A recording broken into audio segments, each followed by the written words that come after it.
Welcome to the Gaming Outsider. We've got another great guest on this week's episode in Jed Schaefer, who is a fellow video game podcaster I recently met.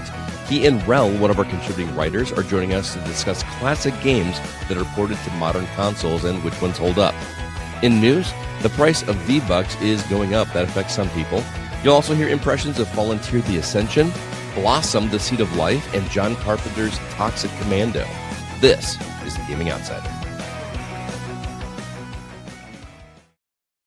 Greetings, programs, and welcome to the Gaming Outsider, a video game podcast with a focus on our incredible community, where Scott messed up and played the wrong intro on the live recording. So, yeah, we're doing it live.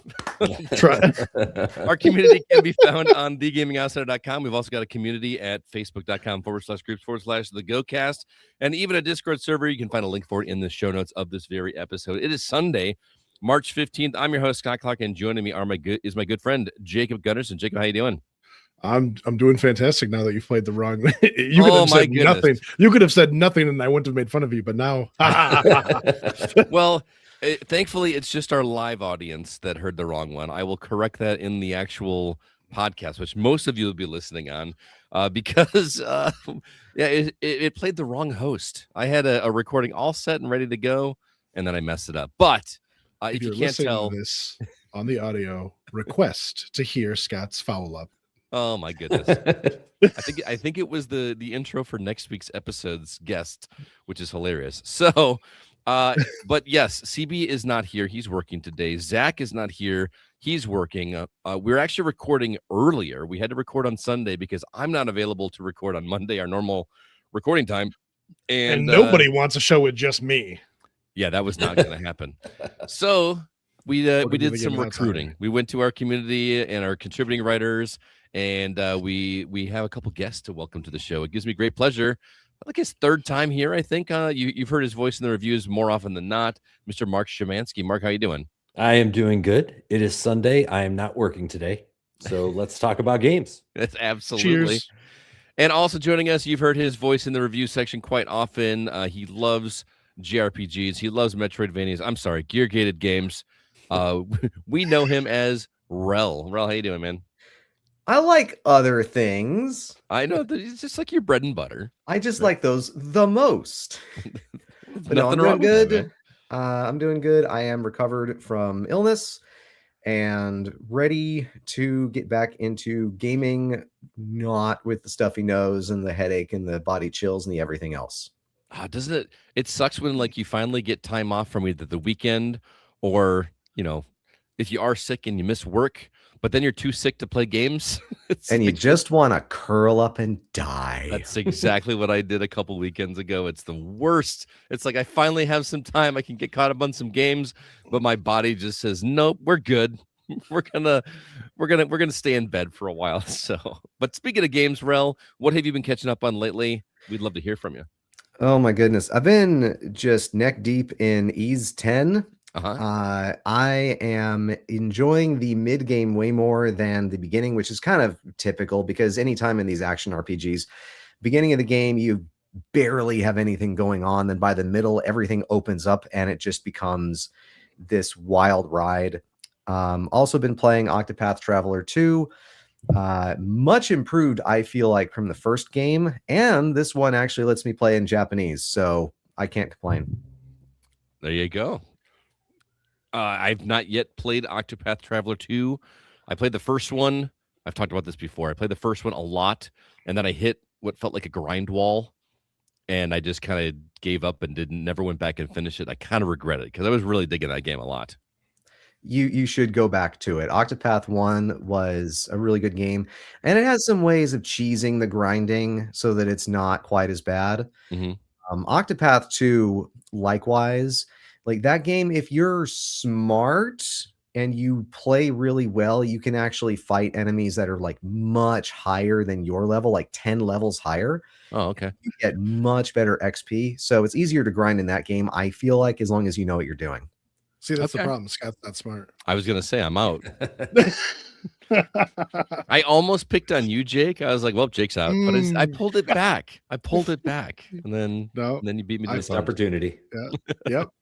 What about you, Marc? What have you been catching up on? Well, I rolled credits on Resident Evil Requiem a few days back. Loved it. It is, as of March 15th. It is currently my game of the year for 2026. Long way to go, of course, but fantastic game. Loved every minute of it. Didn't overstay GTA its welcome. 6 still needs to come out.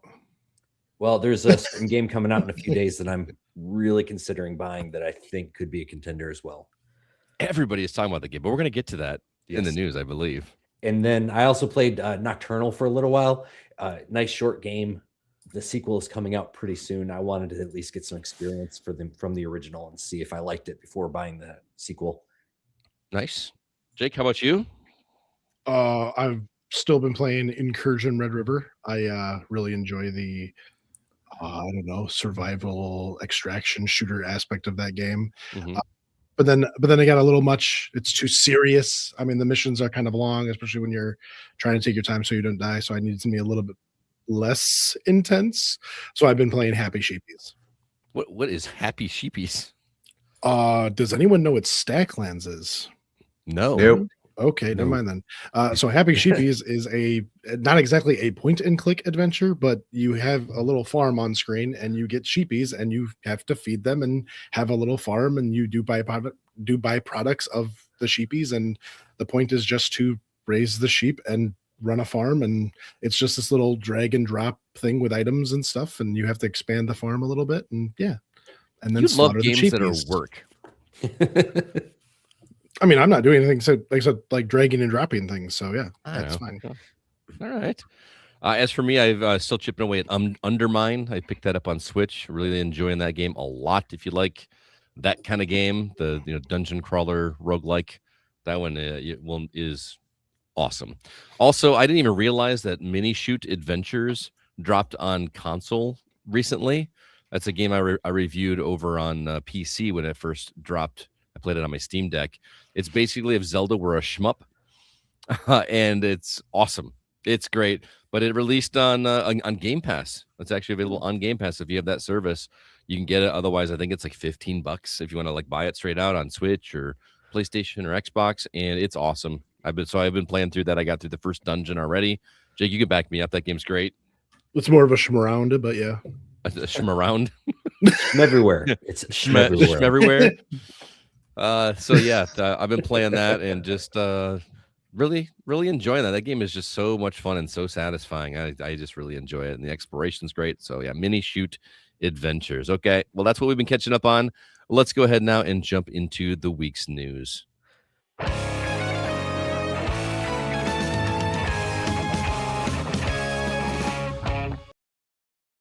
Blowing right through this. Not even 10 minutes in, we're gone. No, dude.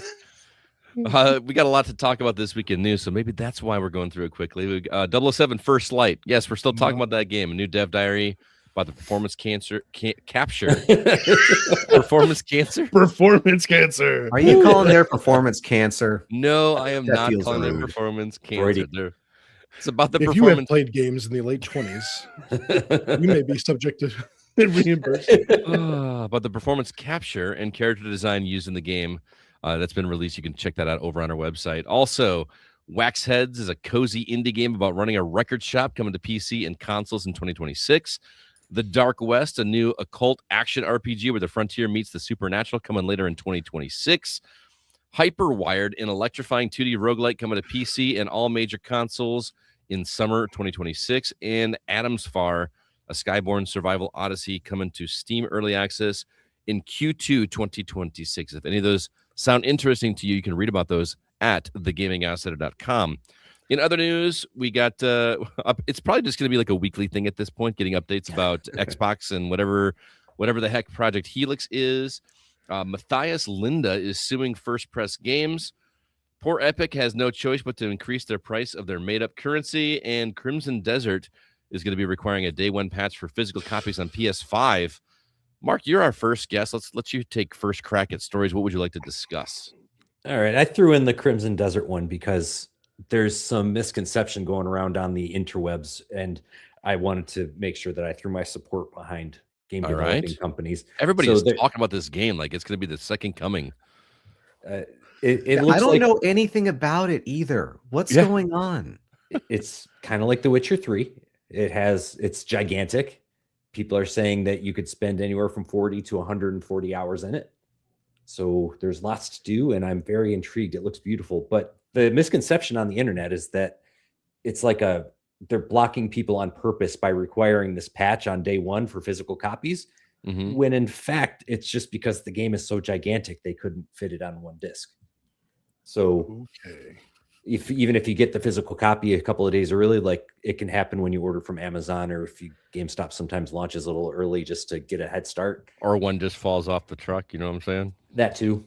So it's unplayable, completely unplayable until the day one patch becomes launched, and that is going to be the same time as the digital launch. So does that mean there's no preview copies floating around there for press to be playing this game?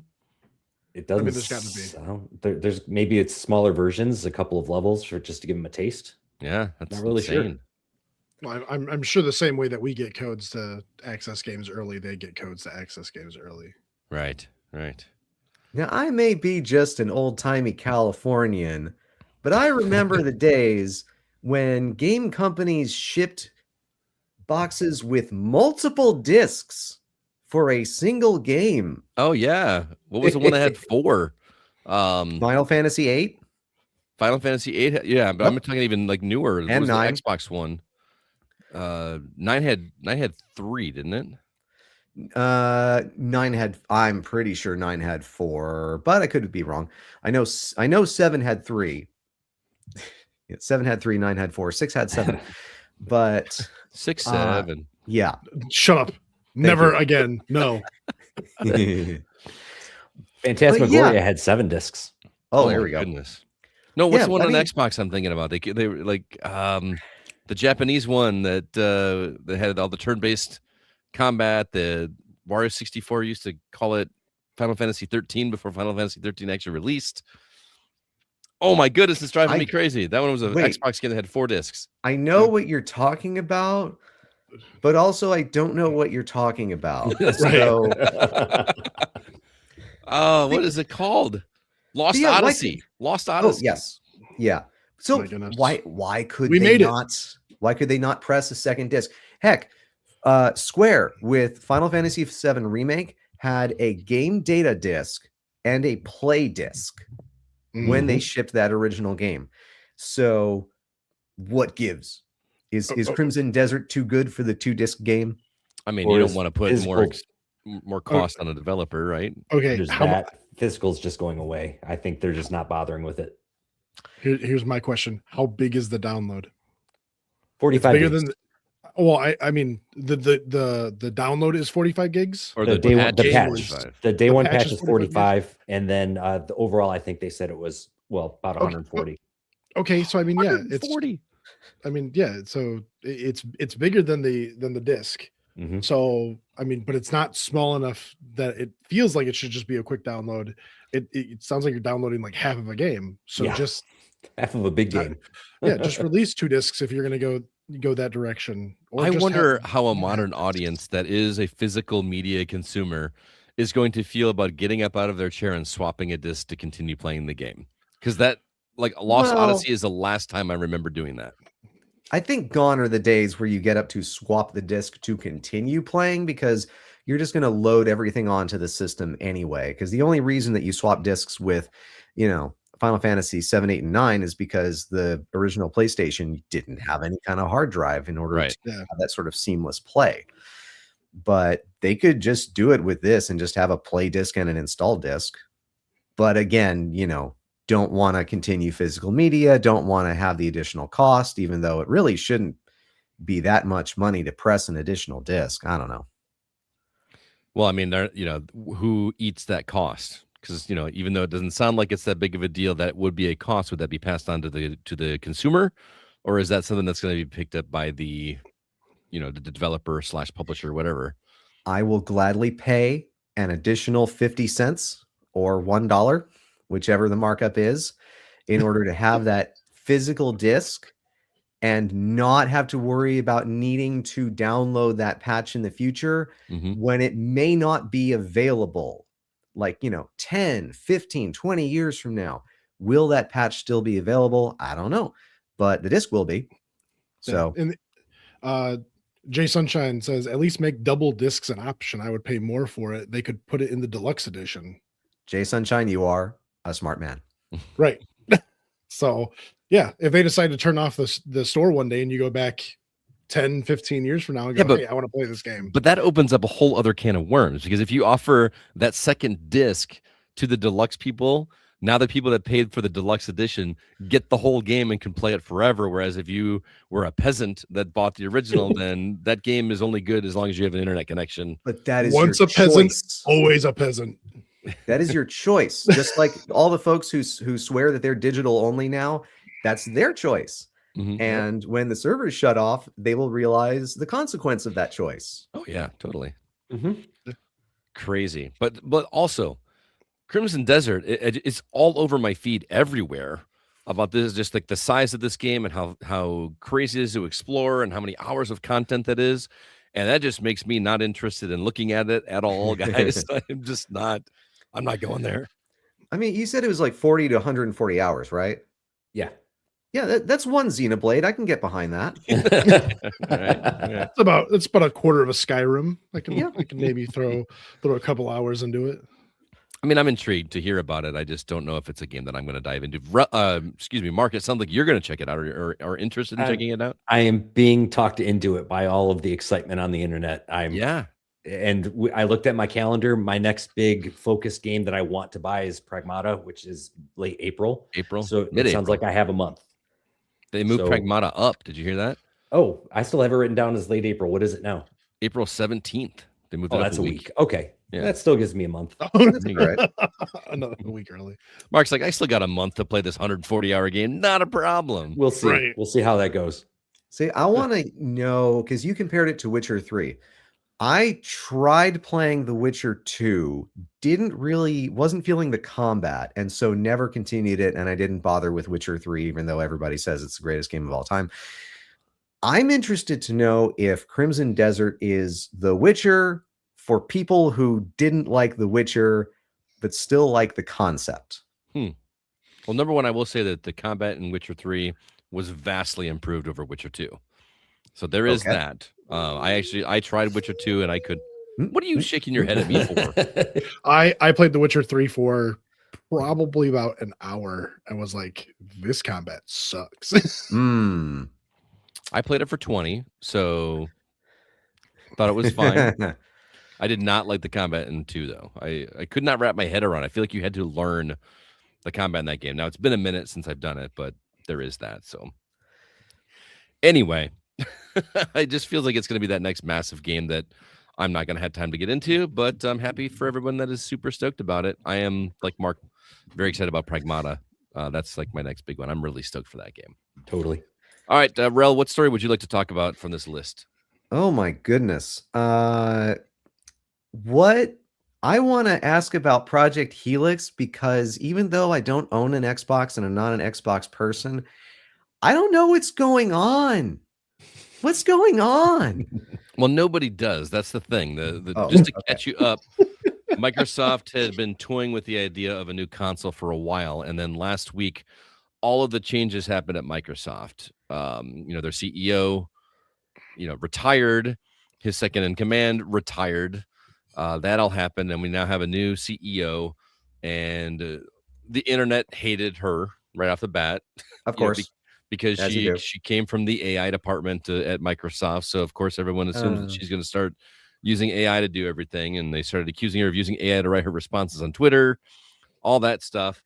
And then, like a week later, they announced Project Helix, which is their next hardware. It's codename Project Helix. It's going to be their next hardware. And so, but that's all they said. They basically said that it's going to be, Xbox and PC games all on one piece of hardware. So the assumption is that it's going to be a PC that's going to also play Xbox games, but they didn't really give a whole lot of information, which is why this is going to be a weekly segment as stuff kind of filters out until an actual full-on announcement is made. So this is what we've known. It is because GDC was this past week and they were able to give a little more details. So they're working with AMD for the GPU as shared by previous leadership. They want to make an effort to make game development as seamless as possible between console and PC. going as far to release a, quote, Xbox mode for Windows 11 that will be game-focused and navigable by controller. And alpha units of Project Helix will be sent to developers in 2027. So that's all interesting. That's the new information. But in other news, if you remember, Xbox's, this is an Xbox, everything is an Xbox. That was all Sarah Bond's doing, and she's now been let go or retired. We don't really know for sure what happened there. But that entire ad campaign has been wiped from Xbox's social media channels. They are done with the whole everything is an Xbox thing. So this kind of seems to confirm that people internally were not happy with the previous leadership's decision to lean into that, which is interesting. So now instead of everything is an Xbox, Project Helix is your next Xbox. So that's the story. Paul Hines says, super optimized mini PC AI upscaling focus, Copilot shoved down your throat whether you like it or not. I would love to be playing a game and Copilot pop up and be like, do you want to look at the objectives? Shut up, Copilot. I want them to bring back Clippy and just be like, I see you're playing Assassin's Creed. Okay, again, as the not Xbox guy, isn't that just Cortana but under a different name? Yeah, pretty much. Yes, Cortana is dead. Right. But so again, this still makes me upset because again, it's like Microsoft shaking its own hand. Oh, we're gonna make Xbox, compatible for Windows 11. Oh, okay, great. That's awesome. Microsoft is on Microsoft now. That's crazy. The thing that nobody asked for, nobody wanted, and everybody actually already doesn't like. All of my, the Windows stuff has an Xbox system thing on it already, but now it seems like it's going to have a big picture mode like Steam does. Right. That's a good way to put it. Okay, so why? Who cares? Just still separate them so you have your Xbox and you have your PC, but having this collaboration between the two just seems redundant to me. It's going to also force me to have a PC attached to my television because I'm not going to be playing Xbox games on a PC. You already do. Like several times over. Your PlayStation 5 is connected to your TV, which is a computer that just has an operating system for just PlayStation, but can still surf the web. So it's still a computer. It just only runs PlayStation stuff because of the operating system. So again, this is just going to be a Windows 11 with an Xbox operating system attached to it. I'm not mad at that, but browsing the internet with a controller is not the ideal way to do that. I would have done. Huh? Yeah, but just get a wireless mouse and just plug it in. Yeah, like that's all you need to do. But the original PlayStation 3 had the capabilities of surfing the web. So we've had mini PCs connected to TVs for years now. The last like console that was by itself was probably the original. Not even the original Xbox, but probably the PS2. Like it had to have an attachment to go online. So, well, I think the difference is going to be. What's that? Huh? Wouldn't it be the GameCube? GameCube didn't have a built-in internet connection, right?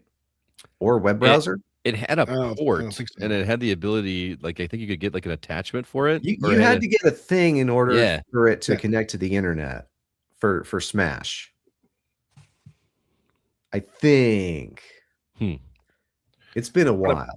But So any console that you needed an attachment to go online, was basically the last console. Right, but I also think that the reason for this is to bridge that gap between console players that aren't getting the PC experience. As we know, PC players love to tell us how things are so much better in the PC world. And it is in many respects. So this is an attempt to give console players the PC experience while still being able to have it connected to a TV. The difference is that you're not going to be, or maybe we don't know. Is it going to be modular by design? Are you going to be able to swap out a video card, as things go? Is this going to be, or is this going to be a console that you're going to have to get the next Project Helix in 7 or 8 years? To upgrade it to whatever the current PC market is. That's going to be the big question for me. So go ahead, Relle. Just say, as somebody who plays both, and I think everybody here does, but I don't think console players are looking for the PC experience.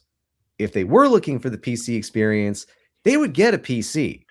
because the PC experience is spend a ton of money, getting a modular design on your PC and getting all the little custom parts that you want for it, and then being able to run everything at max settings or as high as you can, and then spending $500 to $1,000 to replace a component if you can't run everything at max. Console players, strictly console players, want to get a box that they plug in and everything runs and they don't have to think about it. Yeah, pretty much. Me. For people raising their hands for the audio listeners. But I don't think console people want the PC experience with the tweaking and the updating and everything else. They just want to throw a disc in there or to start a download and to play their game. So who is this marketed for then? Because PC players are just going to keep playing PC games and console players just want their console experience simplicity. So who is this really for? It'll depend on what Xbox offers. It's still well over a year away. A lot can happen between now and then. It's a year away before they start sending it to devs. This thing's not coming out for at least 2 years, if not 3.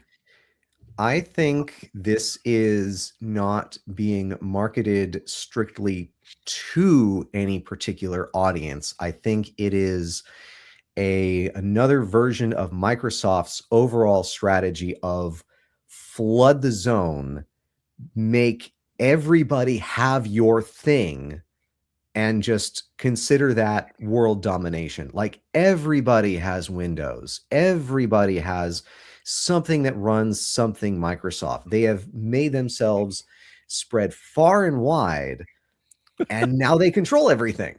So now the branding is going to be everything with Windows 11 is an Xbox. It can be. It can be in future. Maybe they got rid of the previous person because they spoiled the surprise. Paul makes another interesting point here.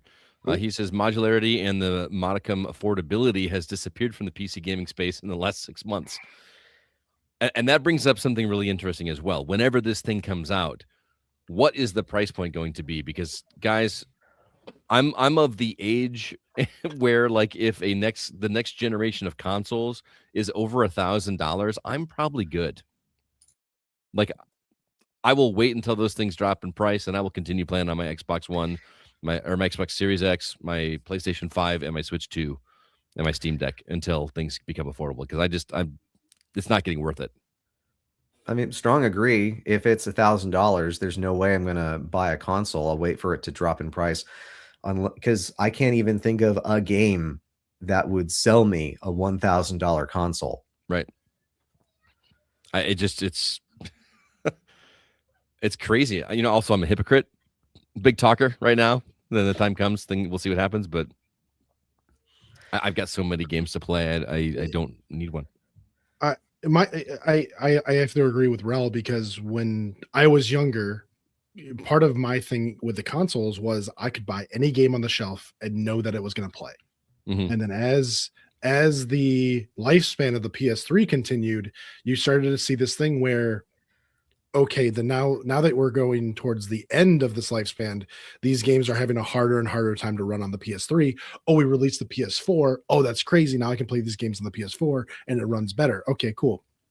Whatever. PC fans usually don't have this because they're like, okay, this new game is coming out. Oh, I need a new GPU, CPU, whatever it is to run this game. They can go out and just get it whenever they want to. And they don't have to wait for a next system. They don't have to wait for this. So there's definitely benefits to both sides, but one is a little bit more accessible once you know what you're doing. Right. And so, but again, you're playing Xbox. You're an Xbox fan. There's no reason for you to get a computer to play Xbox. There's no reason for your Xbox to be a computer, because you're just going to have a computer. I mean, most everybody has a computer or a cell phone that can browse online. They don't need a system outside of that. They don't need their gaming system to go online. I can't even tell you the last time I used the console, period. Anyway, other than like 2 days ago, but still. As is always with this story recently, time will tell what's going to happen. It's a lot of speculation at this point, but yeah, our fingers on the pulse of that for sure. Jake, what story left would you like to talk about? Oh, man. Poor Epic Games has no choice but to increase the price of their made-up currency.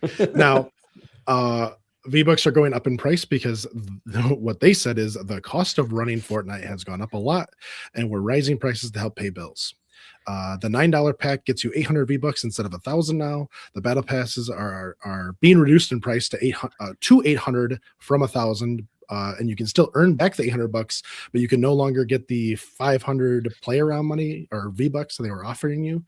But Fortnite, or was it Epic or just Fortnite that hit $6 billion in revenue?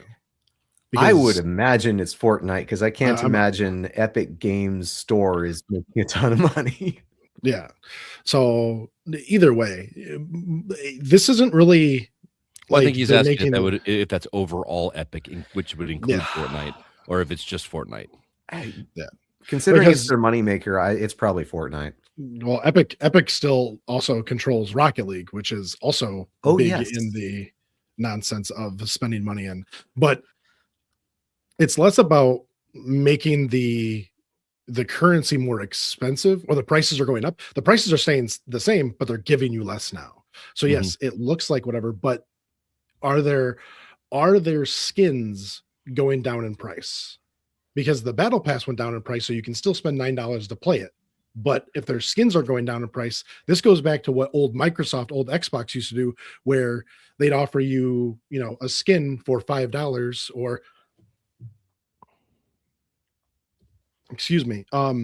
that you'd get a skin for how many points you'd buy, 1,000 points or whatever, but they'd only give you 900. So they give you a couple of points, and then you'd buy the extra, and then go, okay, I bought a skin, and then you'd have a little bit over, and go, okay, well, I'm a little close to that way. You can buy something else and buy another. Right. So now your skins are still 1,000. So instead of buying a $9 pack to buy one skin, now you're buying 2 packs to get one skin. So they more likely than not, there's going to be money left on the table in Epic's pocket that is going to be unspent or pointing toward another purchase. Because if they made it more expensive, you'd still get 1,000, but that's not what's happening. Right. It's the same price, but you're getting less. So it's shrinkflation, or that's what they call it. So yeah, it's straight up inflation. You spend the same amount of money, but you get less. Well, I mean, your money is worth less. Shrinkflation is the idea that, like, you buy a jar of peanut butter and the bottom of it is pushed up a little bit, so you're getting less product for the same amount of money. So this is kind of the same thing. Sons of right. So this is just to your face. Hey, we're gonna actually give you less, and you're gonna know about it, and nothing else is gonna change. I mean, at least they're being upfront about it and making it public. But I still got to just address this quote of got to raise the prices to pay the bills. That $6 billion didn't cover it. I just come on. I mean, I get it. Inflation is a thing, and but don't say it like that. Don't be like, oh, we got to pay the bills. Just say, hey, things go up in price. A reminder that it's $6 billion in revenue, not in margin, not in profit. Correct. So, but they brought in $6 billion. It's not net. Correct. But still, they are a $1 billion company selling us virtual currency for a virtual product that we will not own when Fortnite finally dies, if it finally dies. Clearly, Relle is not the target audience. No, I am not. I taught my kids very early on, because my kid was really big in the Rocket League, and he had $12 to burn, and he wanted to spend it on Rocket League. I'm like, okay, you can do that, or you could save it. Oh no, I want the skin. Okay, blah blah, whatever. Well, then something happened, and his account was lost, or whatever, and he was like, oh, now I don't have my skin. I was like, well, there goes that $12. And now he's considering that with every purchase he makes. And it's like, well, good, because this world, gamers as a whole, need to consider that, as Call of Duty is going to die, Fortnite's going to die, all of these virtual games are at some point going to die, and all of the money that you have shoveled into them is just not going to be anywhere for you. Yep. It's why Stop Killing Games has, I think, gained as much momentum as it has, because of the series of game deaths and the realization, I would hope, culturally, that we are paying for things that are going to it's basically the same as gambling but worse, because we think we've bought something but we haven't really. We're renting instead of buying. Yeah. We temporarily own this thing, but in our minds, or in other people's minds, they still feel like they own it because they have made that purchase. And ultimately, I don't feel sorry for Epic. I don't, likewise, I don't feel sorry for anybody who, feels like they've been duped or swindled or scammed. This is the game. Right. This is the game the game companies are playing with us now. And that's the reason why I celebrated Highguard's death a couple of weeks back, because what was that going to turn into? It finds out, oh, we have an audience, and then they start adding microtransactions, they start adding skins, they start adding this, they start adding that, and it's just another way to bleed us. I mean, that is the business model for games as a service, is monetize it for continual revenue, as opposed to buy game once, get money once, gamer enjoys game. Yeah. I mean, look at Diablo 4 right now. Has anybody checked in on Marathon? How's Marathon doing? It's doing okay. Exists? I don't know. Is Marathon doing okay? Yeah, it's doing okay. Are you doing okay, Marathon? Right. As it's like sitting in a corner crying. Good Marathon. As for me, I wanted to mention one of the stories that Marc put together over on our website. This game, Hyperwired. Everybody, go check out the trailer for Hyperwired. Look at that thing and tell me it does not look like a Scott Clark game. Like, it is just very much a game that I am excited to play. It's Shmeverywhere. Is that what we're calling it? A Shmeverywhere. But roguelike. I'm excited. This summer is going to be great. I'm gonna enjoy that game. So check that out. But also, we got this story about Matthias Linda, who is suing First Press Games. I did not even hear about this story. The only reason I know about it is because Zach included it on the format for us. So if that name does not sound familiar, he is the creator of the beloved indie game Chained Echoes. The game had a Kickstarter back in 2019 and was released digitally in 2022. Physical editions were supposed to follow around a year later. So Matthias told backers that consoles had approved the physical versions in 2023 and those copies would ship out in 2024. He gave backers more information this week when they told them after 2 years of waiting, First Press Games had only shipped the PS4 physical version to him, leaving 13 other products, collector's edition, CDs, other consoles, everything else, unproduced. So as such, he's terminated his contract with First Press Games, is suing them, and has offered backers either a refund or the option to retain their order until he can produce those physical items elsewhere. That is a lot of information, but kudos to Matthias for doing right by his, because if you were doing a Kickstarter, you are not legally obligated to follow through on your promises. So he could have very easily just said, sorry guys, it is what it is. It's not my problem. But he actually did right by his those that kickstarted. Backers. Yeah. I mean, good on him. He's doing it better than Epic Games. Yeah, right. Does it say what he's suing them for?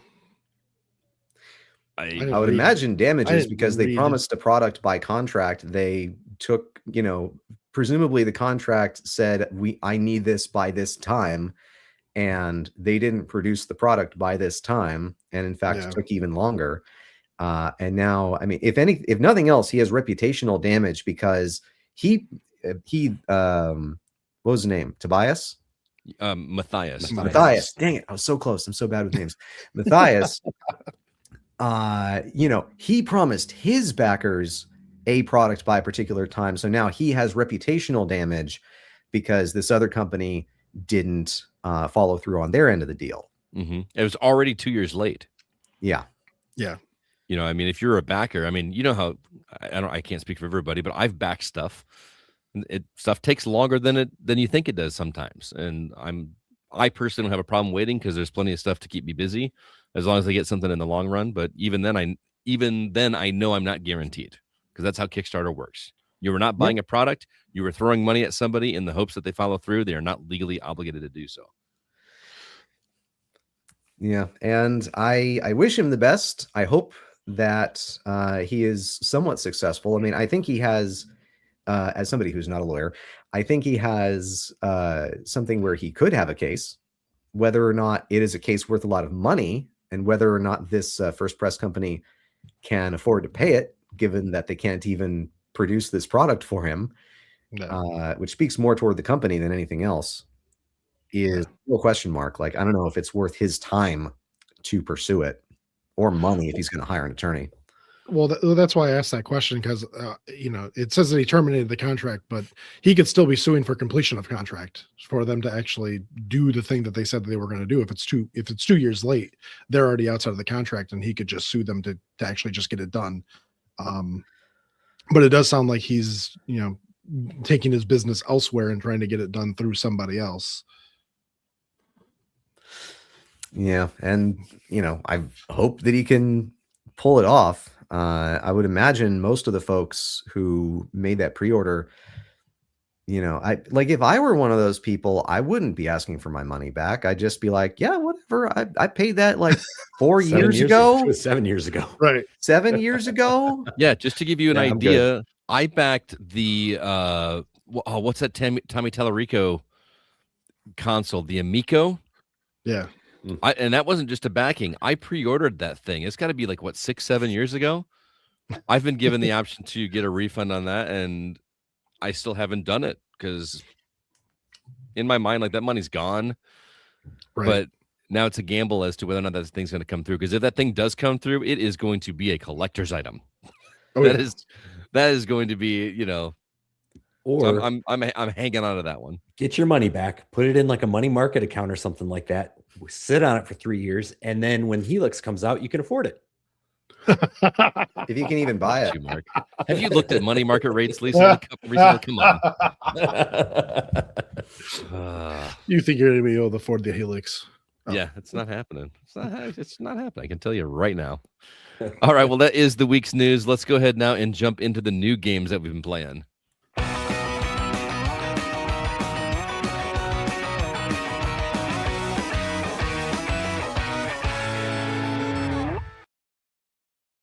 We've got 3 brand new games to talk about, but before we get to that, let's talk about what you can purchase in the coming week. Coming out on March 20th, Ghostmaster Resurrection on PlayStation 5, Xbox Series consoles, Switch, and PC. Crystal Fall on PC, and Rubato on PS5, Switch, and PC. If you have not watched the trailer for Rubato, go check out this trailer. I had no idea what is going on in that game. No one does. It's like a part platformer as a frog. There are cows everywhere. It just looks insane. Ariana and the Elder Codex coming to PS5, PS4, and Switch. Damon and Baby, PlayStation 5, Xbox Series consoles, Switch 2, and PC. And then on March 26th, we've got Screamer. If you remember, this is the, I assume, racing game, but with like an anime storyline, coming to PS5, Xbox Series consoles, and PC. Life is Strange Reunion, the next game in the Life is Strange series, coming to PS5, Xbox Series console, Switch 2, and PC. Super Mario Brothers Wonder plus Meetup in Bella Bell Park, coming to Switch 2. That remake of the Mario game that came out 3 years ago. Yay. Don't get me wrong. Mario Wonder is great. I'll just play Mario Wonder again. Anyway, E-Trange, Overlord, coming to PS5, PS4, Switch, and PC. Icarus, which you have been playing on in early access, right, Jake? The 1.0. The 1.0 should be out. Oh, okay. So this is just coming to PS5 and Xbox, the console version. Yeah.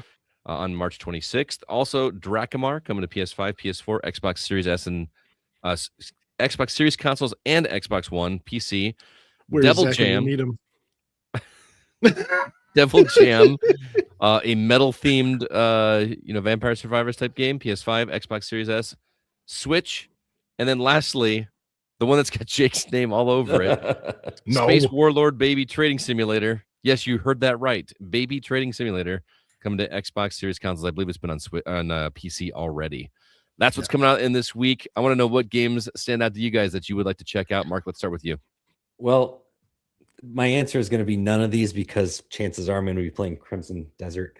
Mm-hmm. But let's pretend, just for the sake of conversation, that it wasn't going to be a $70 purchase. I would love to continue with the Super Mario Brothers Wonder. Game's great.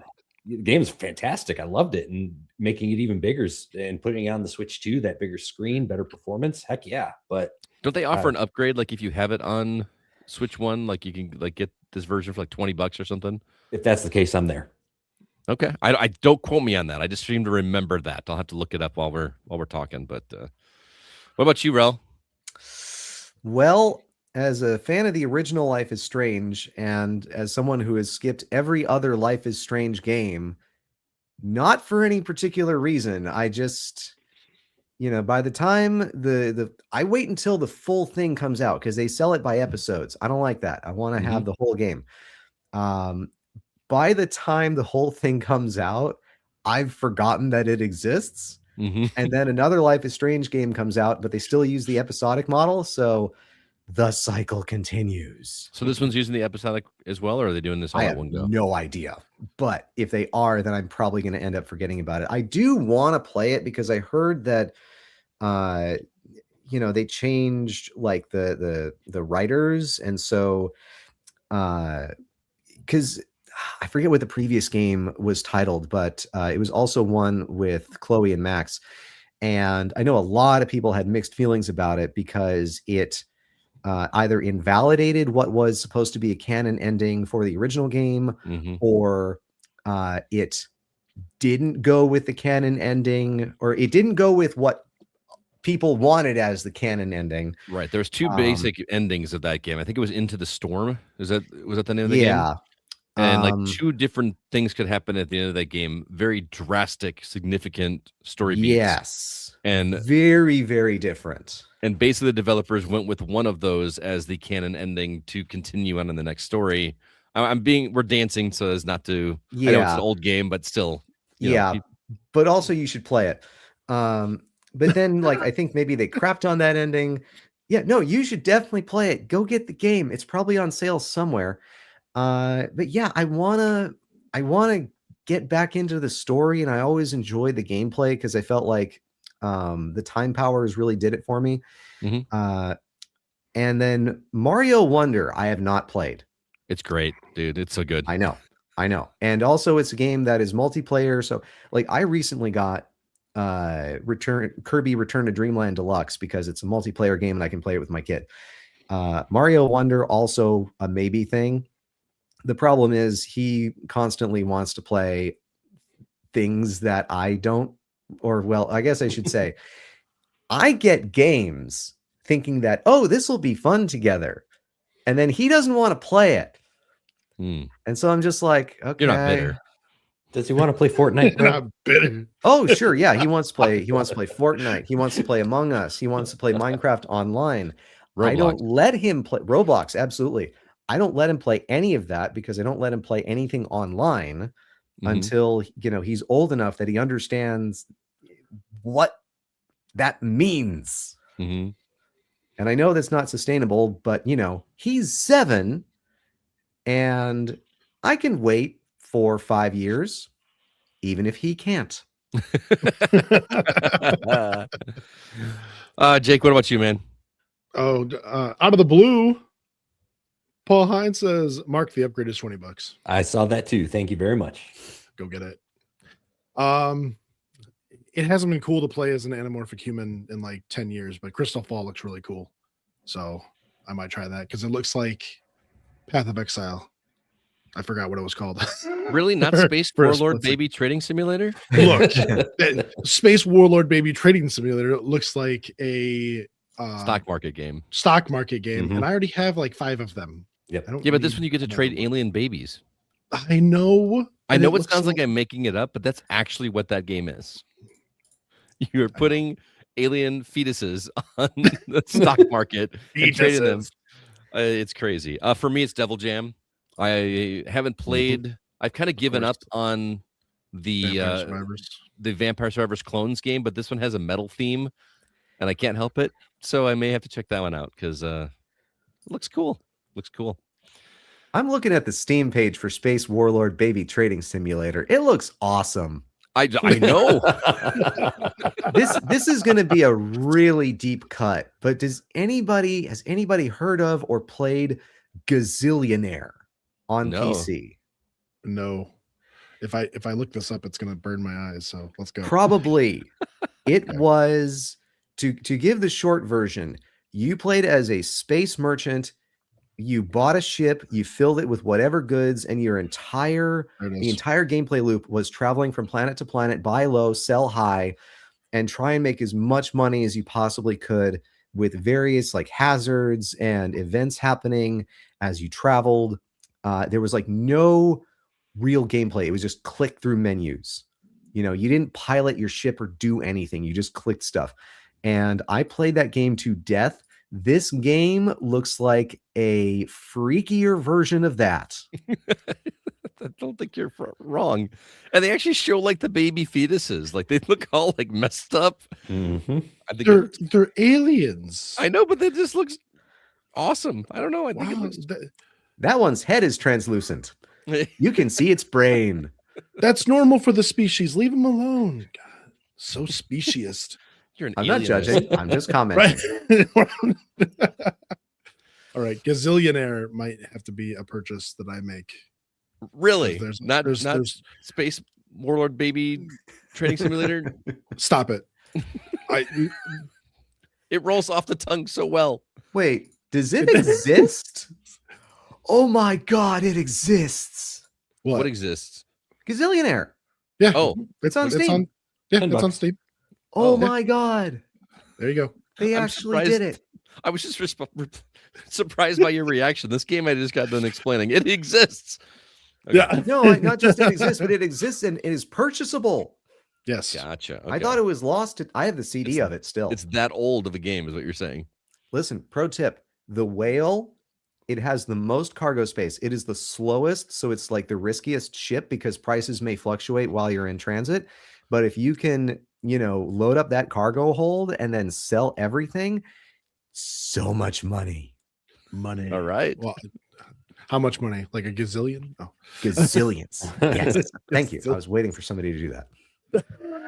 All right. Well, let's move on to the new games, and I'm going to start with Mark because I am stoked about this title. Volunteer the Ascension. I know you're playing this on PC via early access. You actually got a preview build of this, I think, last month or maybe earlier in the month. Yep. So you've kind of got the early access version of this now. It is only available on PC right now, but it is coming to consoles later.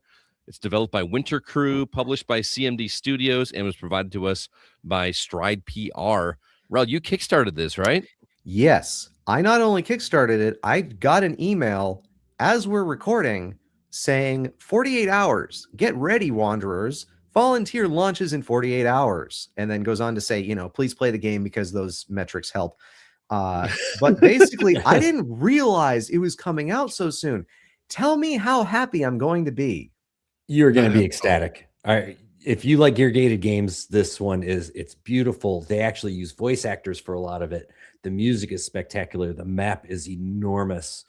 The gameplay is tight and solid. And even the platforming times, I don't feel like I'm missing anything because of some kind of shortcoming in the game. It's just because I didn't jump at the right place. Before I played Requiem and I was playing the early access version of it, I was saying this one could easily make my game of the year list. Top 3, Nice. maybe. It is so much fun. The story is engrossing. It makes you want to win because of what has happened to this poor little creature who has lost his family and is being shunned by his community because he brought with him this adopted history that I'm not going to spoil for anybody. It's funny you say that because I totally got Ori and the Blind Forest vibes looking at this trailer in terms of this melancholy tone to it, but also, the animations, a little bit more anime inspired maybe. But, for people that may not have watched the trailer, can you explain to everybody what this is? It's a gear-gated game, Metroidvania, about a young boy who has a special power that he doesn't know he has. And after a crisis in the village where he lives, he is told by the town elder that he is no longer welcome in the village, but here's how you can redeem yourself, in essence.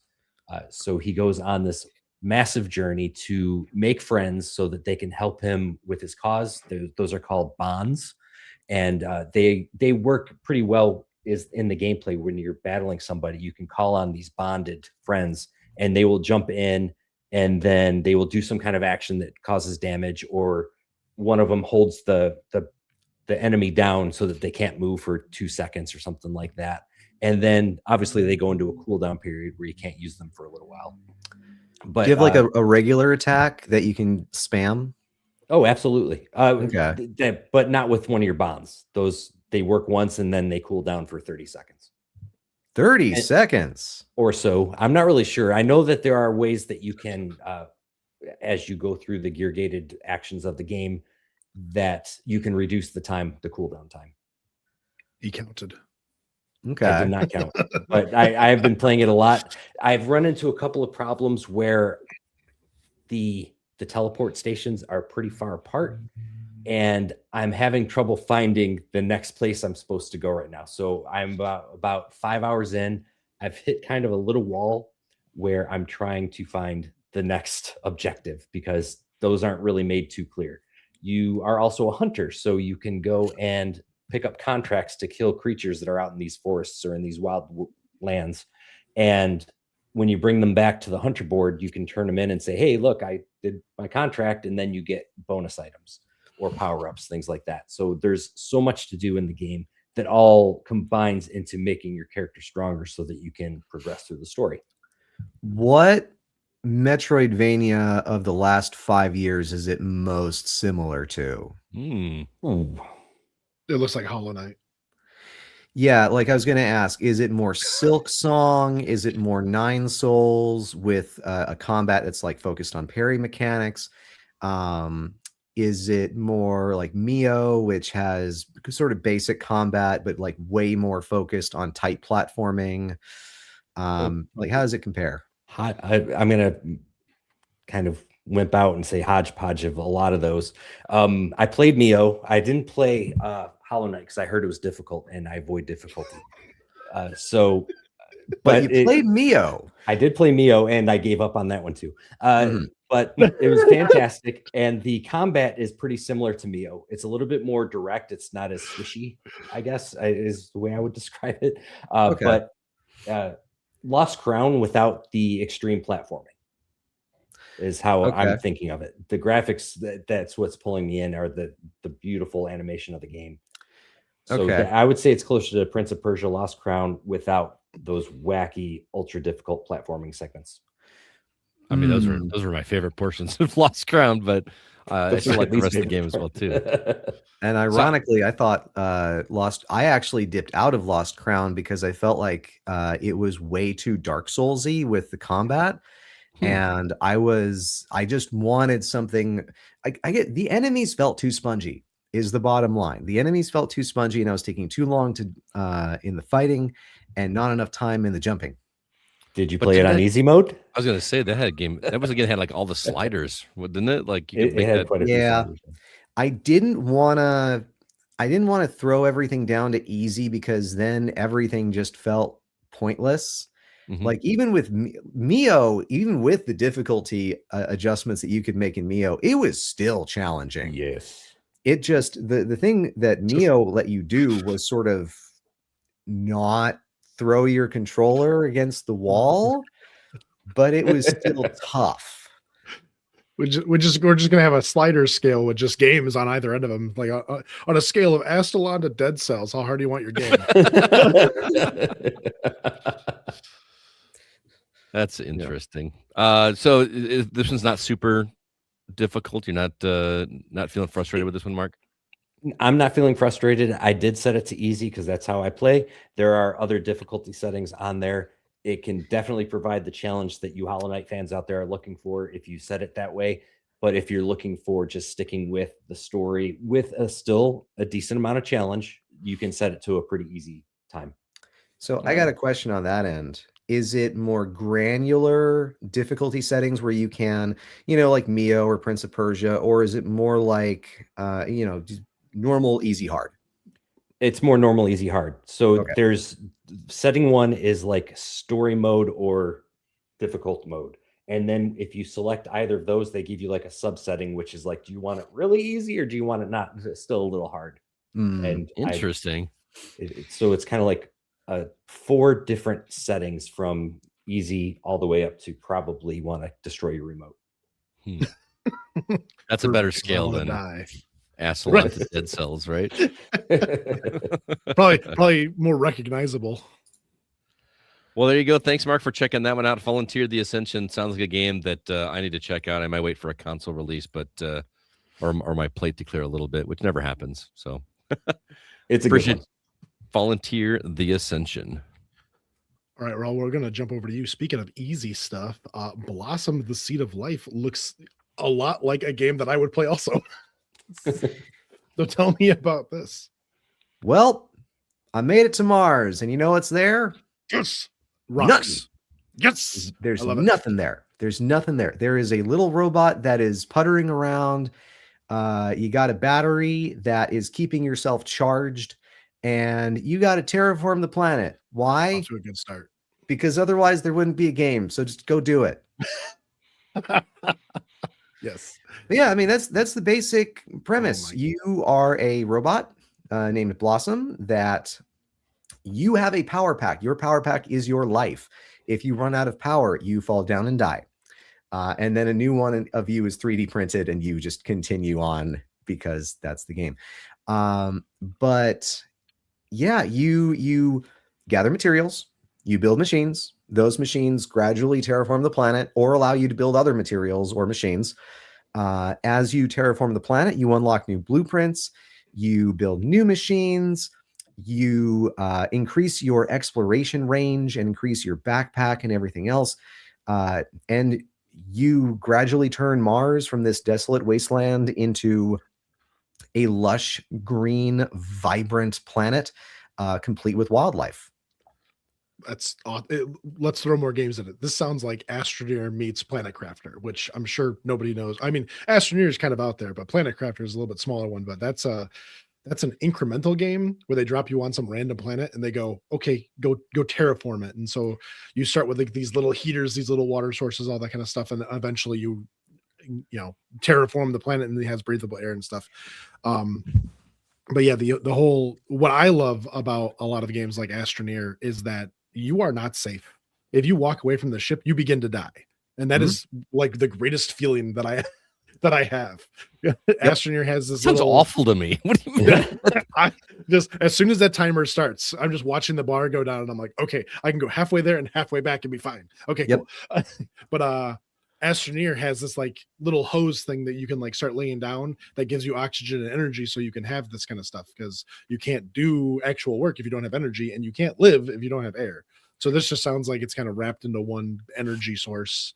Yes, this only ultimately has 2 power sources, which is electricity and eventually water. When, spoilers, you get water on Mars, because otherwise how the heck are you going to get life, huh? Right. But yeah, initially you are very hard tethered to the battery in your little drop pod. You can learn to make more batteries as well as make power producing things, initial of which require batteries themselves, or power sources, fuel rods. But you can pretty soon create like solar panels, wind turbines, water power, and it lets you expand your range and your reach a little bit as you just wait for the planet to terraform, because it is ultimately a waiting game. You build the machines that do the terraforming, but then you have to wait. You can't really speed it up other than building more machines, right? Which you can always do, but you end up spending those resources on that. I think what's interesting to me about this game is I don't play a lot of these games. I played Civilization a lot back when I was younger, right? Which this isn't that exactly, but I just love that you're starting on like a desolate place like Mars.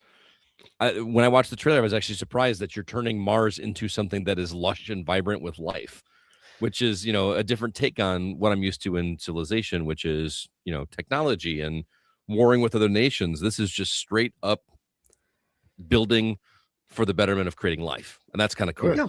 Also, you're just a robot with a hobby. Yeah. Also, it being in full 3D. I know that later Civilizations games have been kind of isometric, whatever. but the old ones were just like over the top. But this is just straight up. You're running around doing this kind of stuff, which is cool. And I know it's not the first game to do that, but yeah, looks pretty cool. You recommend it, Jake? Relle?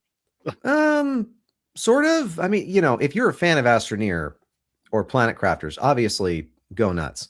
I had a couple of major issues with it. Number one was like inventory. I don't know if this is a staple of that particular like genre flavor, because in terms of build machines in order to build other machines type of gameplay, my main experience with that is Satisfactory, where it's sort of a similar wait for things to happen, because you set up a bunch of machines to produce a bunch of items, and those items get funneled into the big space elevator.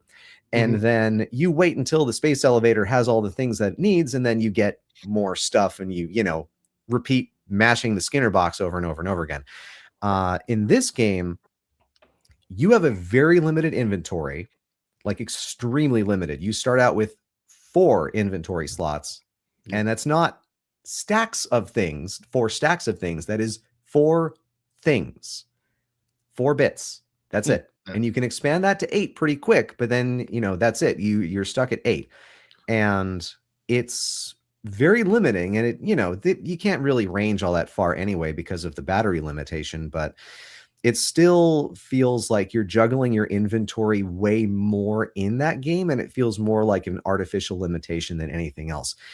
The game does provide inventory management of sorts. Like you can build shelves where you can, again, place individual items, but that always felt kind of clunky when I tried it. And so what I ended up doing was I just dropped everything on the ground, because nothing despawns. You can just drop everything into piles. So in Astroneer, you only ever have 8 slots, and so when it allows later game allows you to hold items differently, because the items are considered pieces and not whole items. Like you don't get a rock and go, okay, this is the rock. You get like parts of a rock, and it's on the end of your gun, and as you build it, once it becomes whole, then you pick it up. If you don't ever finish it, you don't ever get to use the whole piece. So it's later game, you can hold like certain tubes and things, and then it'll fill the tube with those items rather than on your inventory. But that's like once you get cars and stuff. So yeah, the juggling of an inventory, especially in like Astroneer, just throw it on the ground. I dug a little hole and threw everything in the ground so it wouldn't roll away. Yeah. I Really? Yeah. And you can't really dig a hole in Blossom. You just drop it on the ground. Yep. And then otherwise, this was something that got fixed during early access, but when I played it initially, there were UI issues where the game would prioritize the power socket on a thing. And so if you were manipulating it in some way, like turning it or moving it or whatever else, like while you were turning it, it would put, oh, you want to be looking at the power socket, right? Yes. No, I want to keep turning the stupid thing.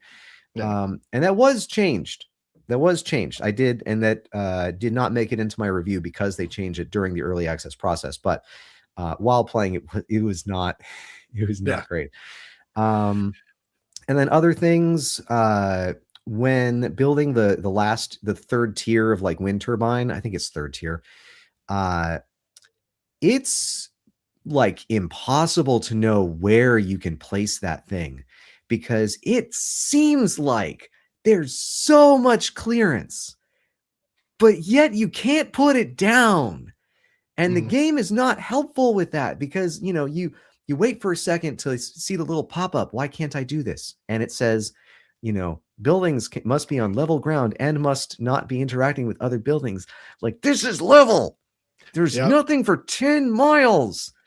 What is wrong?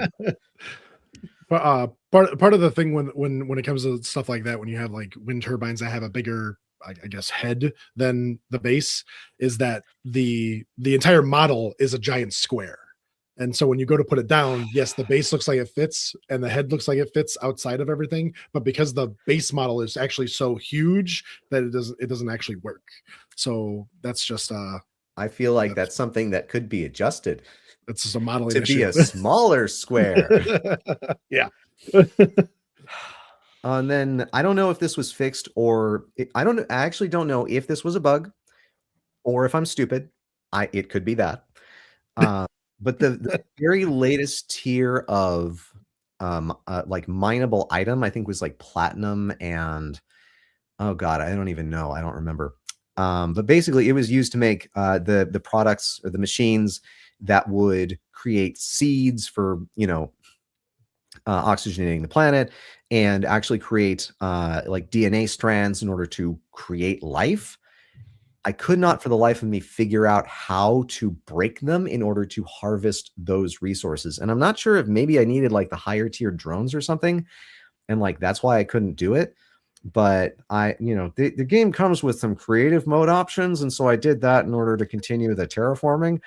But Right. yeah, nothing that was provided to me as the player in terms of like, my built-in laser gun and the laser gun that I could do with the wagon, that couldn't break it. So I think maybe I just didn't build the right thing, but also there wasn't anything that was offered later in the technology tier list that let me do it. So I bypassed that, but also I'm kind of curious if I was just being dumb.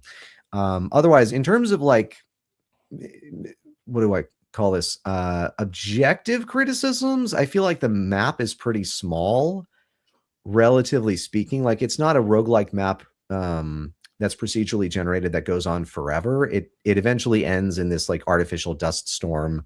And so you're just kind of in like a very big playground that ends, and that feels kind of bad because, you're terraforming a planet and you're making it look nice, but you can't explore the planet. And you may not want to because the planet itself is kind of just some hills, some valleys, some holes. There's nothing terribly exciting about it. It's Mars. You've seen one rock, you've seen them all. Yeah, and I know realistically speaking, that is probably a lot of Mars, but also there's some really cool stuff on Mars, like some really cool geological structures on Mars that we've already discovered. And so to have a map that's just kind of basic, it didn't really feel super great to like terraform the planet, because like it's all the same but a different color, as opposed to let's say there was a massive canyon like twice the size of the Grand Canyon on Earth. What if you terraform the planet and it just became this lush valley with rivers and like RTX lighting and everything else, and it could become this this very pretty vista over time. And so I feel like that was maybe a missed opportunity, is handcrafting a world that you would want to, that would have fixtures that you would want to go back to as you change the planet. Yeah. Planet Crafter does that a lot. When you first initially land on the planet, again, it's all dusty, there's storms and stuff kind of happening and whatever. And the place where you initially land, I just started building it up because like, why you can't move that far away. So why move that far away if all my survival is right here? Well, eventually that little area that you're in becomes a lake.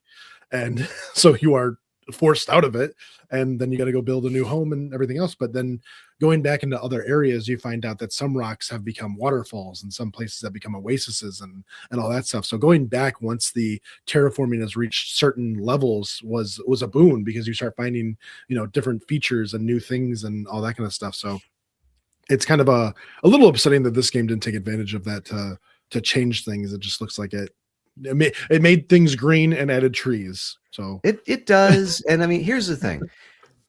I'm a victim of the Skinner box. I enjoy the incremental progress and the incremental upgrades and making things look nice. But I do wish that there was more that I could have enjoyed once it was over. Yeah. Yep. That is a big part of why I stopped playing Planet Crafter, because once you beat the game, they kept adding more features at the end of it, but it didn't seem like it was a lot of new features. They've added frogs and fish since then. And so you just kind of throw the frogs around and throw the fish in the water, and that's kind of it. And that was the next steps. And then they started focusing on putting it on console and adding multiplayer. And that became their huge focus. And I don't even know if they've done anything else to the game since then. So I mean, I guess I kind of hate to see that this game takes the same turn where it just goes, okay, we don't know what to add to the game anymore. Well, the developer has been pretty good about making updates. So I don't know what they got planned. And for $17, it's, you know, I'm not going to not recommend it. Like I said, if you enjoy Planet Crafters and Astroneer, give it a look. It's definitely in that wheelhouse. And if you don't expect it to be the exact same as Astroneer, then I think you'll have fun with it. All right, that is Blossom, the Seed of Life, exclusive to PC. I have not seen it on anything else at this point, but stay tuned for that. It's developed by Pebble Dust Games, published by Pretty Soon Games, and was provided to us by Pretty Soon Games. So thanks for checking that out, Relle. Do appreciate it. Jake, it's time. It's time for us to talk about John Carpenter's Toxic Commando, kind of our featured game to discuss this week. Everybody's been talking about this game. A lot of people have been really excited about it. We received a copy, actually multiple copies from Sandbox Strategies. I'm playing it on Xbox. You're playing it on PlayStation. This is a Saber Interactive developed game and published by Focus Entertainment, provided to us by Sandbox Strategies. I got to admit, Jake, I started this game and I kind of went into this game begrudgingly. I am not a big multiplayer game guy, as you know, unless it's co-op, and this one is co-op, so I was a little bit more on this. But, you know, the fact that this game has a season pass just makes me initially go, nope, I'm out. Yeah. It's the ick pass. Yeah, but went into it with an open mind. We had a session with you, me, Joel Szymanski from our community, as well as CB. 4 of us sat down to play this game. I had an absolute blast playing this game with you guys on Friday night. And I am shocked at how much I'm enjoying this and how much is packed into this $40 game. Now, granted, it's going to have, you know, season passes you can pay for. I'm assuming other microtransactions are going to be thrown in there, but I did not see anything in the build that we played so far. Like, there wasn't even an option to buy anything yet. So nope. You want to tell everybody what this game is? So this is kind of a horde shooter with main bad guys, I guess. I mean, it's a zombie survival game at heart. Mm-hmm. What does he call them? Oh my God! Like something about like Homo reanimatus or no, something. It was like like rigor mortis. It was something like homo, that. I don't know. Homo morti or something. Yeah, like that. Yeah. So rigor not so mortis. Yeah. Right. But he doesn't want to call them zombies, or at least the scientist in the game doesn't want to call them zombies. It's not politically correct to call them zombies. But all of the playable characters are like, yeah, they're just zombies. So yeah, you're going around the map. You have a main objective. You're working your way there, but exploration of the map is key because it gives you items that you can use in the final battle to actually complete the objective. Mm-hmm. And so, have you played this? I mean, we all played the tutorial level, so you know that, you know, your stuff is shared among other things, and then you can command whatever. So you still get 4 players if you're playing by yourself, but playing with 4 other people is just hilarious because watching CB drive through a horde of zombies with an ambulance was no joke. The first vehicle we came across was an ambulance, and of course we made CB drive it. I just thought he would be better at it. Oh, look, it's your home field advantage. Perfect.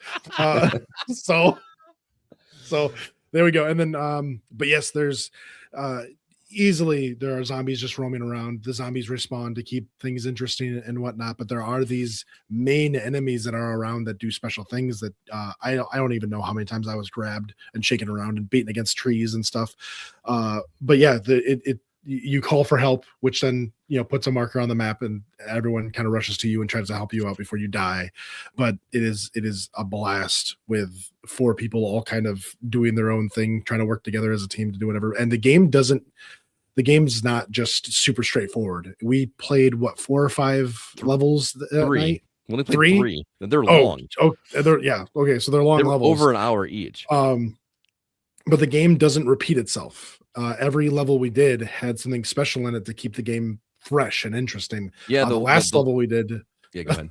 I was going to the explain. last level. Oh no, go for it. You want to? You can speak too.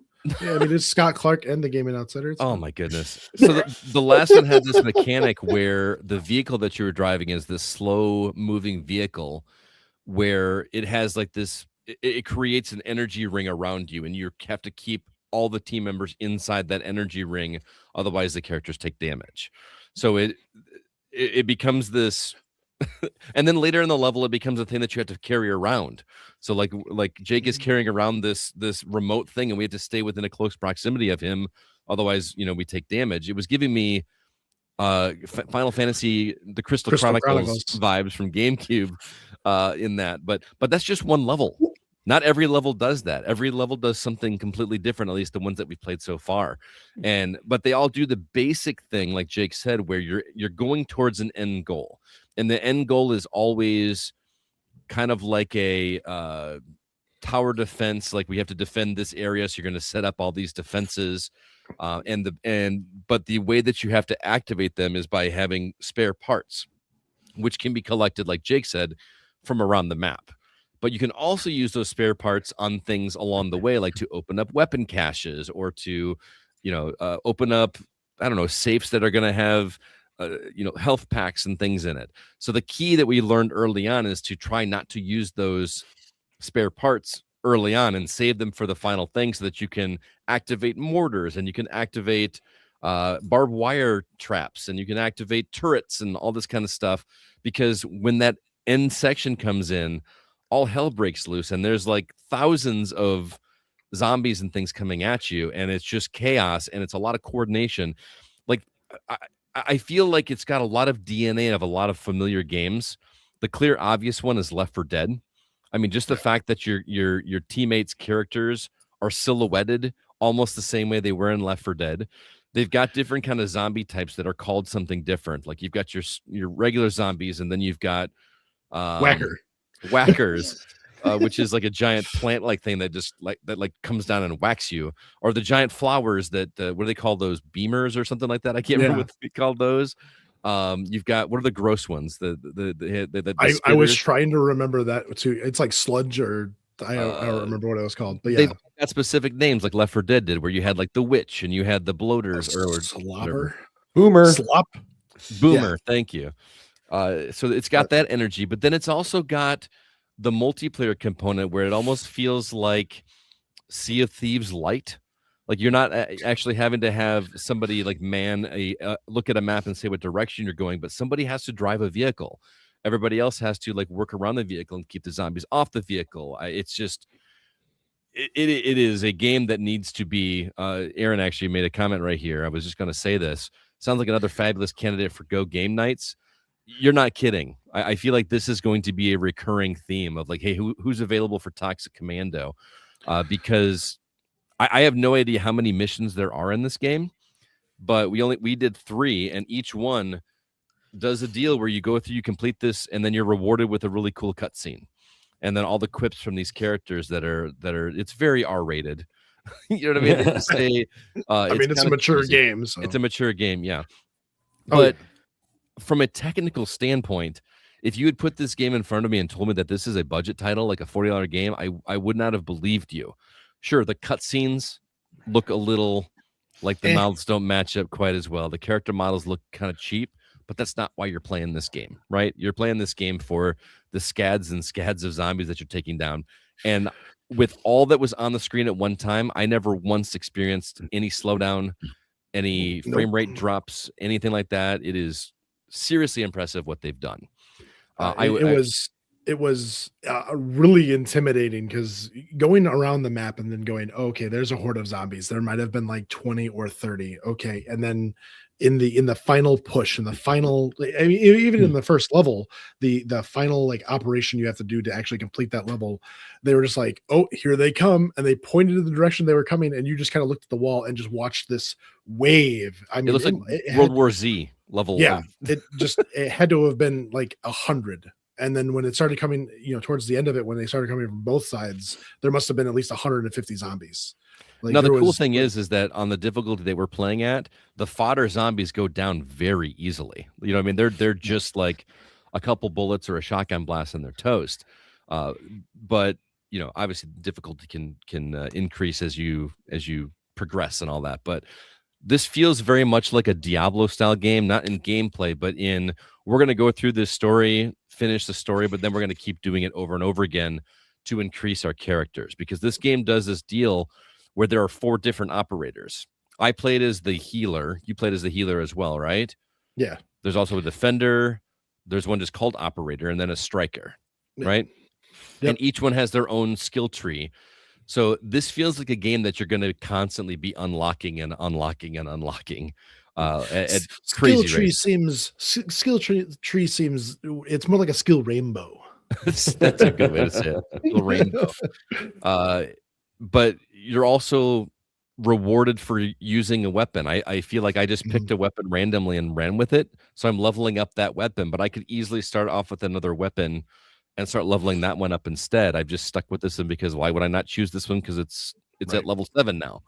I don't know. So there's just it's going to be a game of it's fun to play, but it's also cool to see some number go up in some fashion.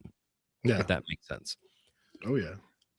Yeah, having the different levels and stuff with the guns. I mean, you're gonna play a gun all the way to completion, get different things for it, and then turn around and go, well, what if I use this gun? Or I mean, there's gonna be some completionist somewhere that goes, oh, yep, I've got every level, I've got every gun out leveled up, I got all this, I got all that, blah blah, whatever. Every class is leveled up, so it's nuts. But I mean, the to buy the guns, mods, I guess, scopes, that kind of stuff, butt stocks, whatnot, is always one currency. To buy the skins is another currency, and then there's little charms that can be. I mean, it's just cosmetic, but that's even another currency. So going through the game, you're constantly looking for different things to run around and grab and do, and little side objectives. And the game will even go, "Hey, go kill this specific enemy in this area," and then you've got to go run over there and Like side objectives. yeah, little side objectives that you can do. And it's just fun to run around and just, I mean, mow down zombies. I mean, what fun is, it's always fun for everyone, right? Right. It always feels like, go ahead. Oh, you start off and you fully loaded going into the level, and you have like 700 rounds, and you're probably like 10 minutes into the game and you're just out of ammo, like struggling to find ammo because there's just so many things to shoot at. I think what the game does really well is it makes it feel just overwhelming enough, at least at the difficulty we're playing at. Like when you finish that final section where you're defending or whatever, you have a certain amount of time, or to set off some EMP blast or whatever you have to do. It feels like such a relief. Like, guys, we made it.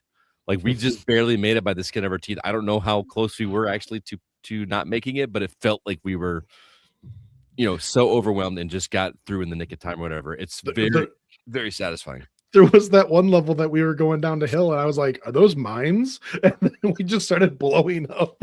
Oh, you're like, stop, because I was driving, wasn't I? You're like, stop driving forward, Scott. The other thing is that this game does, like, if you die, if you have hit points or whatever, you can revive one another. But if you quote unquote permanently die, you get shot off to some random place on the map where you were put into like this zombie cocoon. So you can still be revived, but your teammates have to go hoof it quite a ways to get you and then hoof it back. Ooh. So it's risk versus reward kind of thing, which is a mechanic I haven't seen in the game. I'm not saying it doesn't exist, but it's new to me. It was kind of fun. It's a clever way, and it's an incentive to stay alive. It's not like a Borderlands where you die and you just come right back in the fight from a little ways on your own. So it's got that strategy going for it. It is a blast. It is so much fun. The story is goofy. I think I'm assuming that this has got John Carpenter's name on it, because Well, it does. What? It does. No. I'm assuming it has his name on it because of the story. I assume he had something to do with the story. It's a goofy story of the zombie outbreak has happened, presumably by this one scientist that recruits a band of 4 people to come deliver something to him. They don't know why they're delivering it. All they know is it's like $250,000. Oh, each. Each. It's No. like it's kind of like a running joke at the beginning. So they're delivering this package. They don't know what it's for. And, things happen and they have to go through this compound and meet him. And that's when they discover that, the reason they're there is because this place is overrun, or this world is overrun by zombies. And they are the only 4 that can do it. And now they're infected and he put these suits on them. It's like a really goofy story like that. They don't have any choice but to finish what he needs done in 2 weeks, I think he said, before the suits don't keep you safe anymore. A week. It's actually really goofy because they're like, well, you have a week to live, and then everyone's got their own little houses and they've all like decorated and whatever, and it's like you plan on living a long time, but you don't plan on living a long time. Yeah, like we got a week to live, but let me make sure that the draperies match. Right. Gotta die happy. Exactly.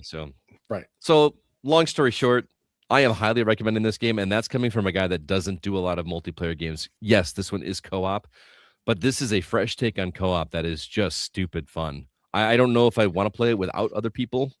Even randos, like if we're not communicating or talking or whatever, that would be rough.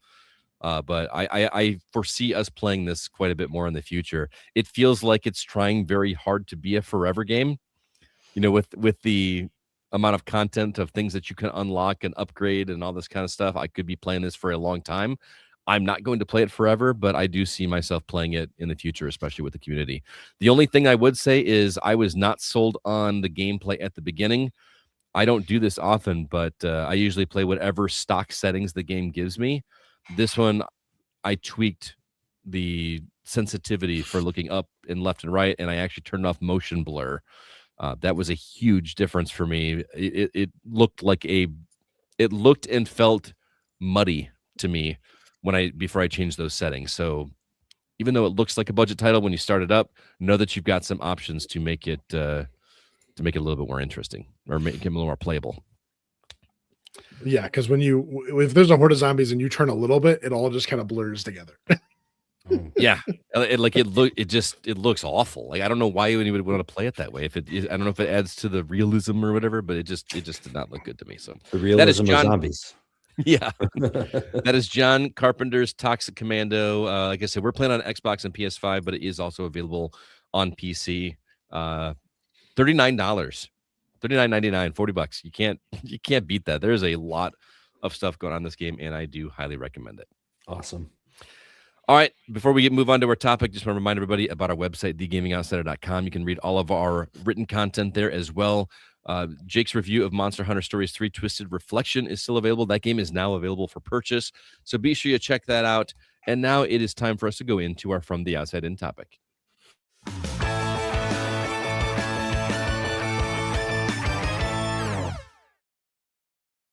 This week's topic was actually Relle's suggestion. He wanted to talk about older games that have been ported to modern consoles and which ones actually hold up in the modern era and which ones don't. To be clear, we're not talking about remasters where the engine, graphics, and controls were completely rehauled. Think like Final Fantasy VII. Think Resident Evil 2, 3, and 4. Those are based on the same property, but completely overhauled to be something completely different. I mean the ones where you're basically playing the same game just on new hardware. So before we get into actual titles, I want to ask you guys, how much of a purist are you when it comes to playing older games? Do you like to play ports, or would you rather play on the original hardware? Well, I have a Super Nintendo Classic, and a PlayStation Classic, and that is that's the closest I can get to original hardware nowadays. Oh, interesting. Because, my TV doesn't have the hookups for an NES. It's hard to get TVs with coax anymore, right? Yeah. We have like 8 of them. Anyway, continue. Sorry.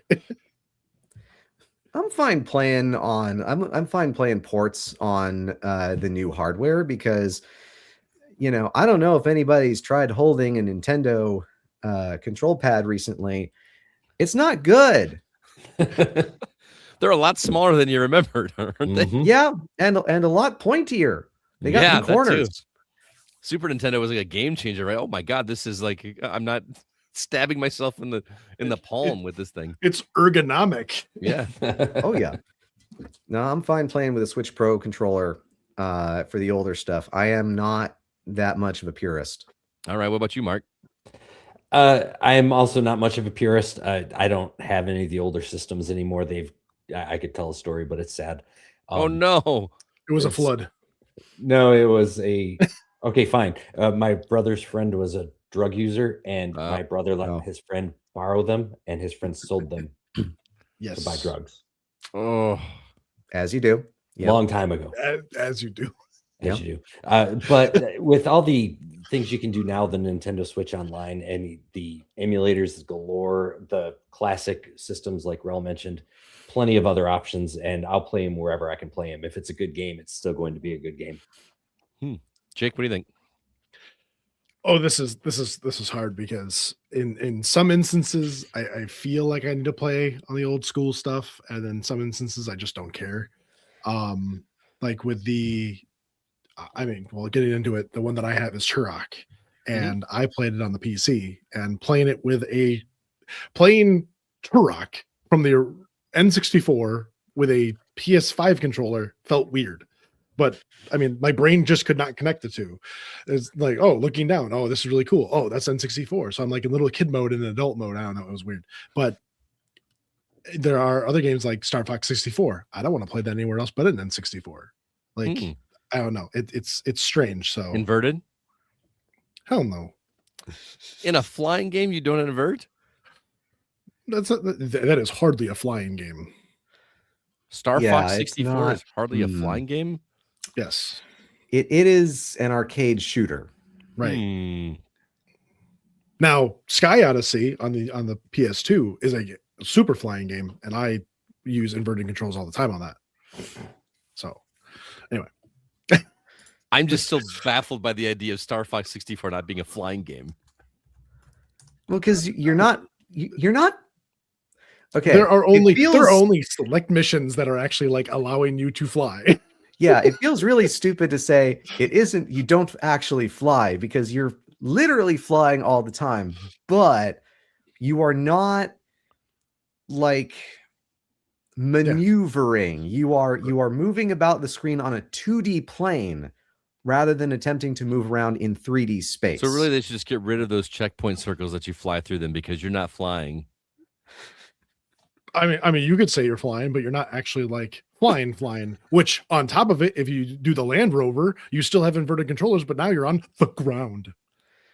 Yeah, but you're still maneuvering where you're moving. You have to roll out of the way. Okay, we're gonna have a whole. Right, but it still has inverted controls, but you're now on the ground. So, do I have to go back to the settings and change the inverted controls now that I'm on the ground? No. Or you could just train your brain to be a state of mental being rather than physical. It's more metaphysical. Am I inverted kind of guy? Paul says Afterburner is awesome. Shut up. Totally flying. Man,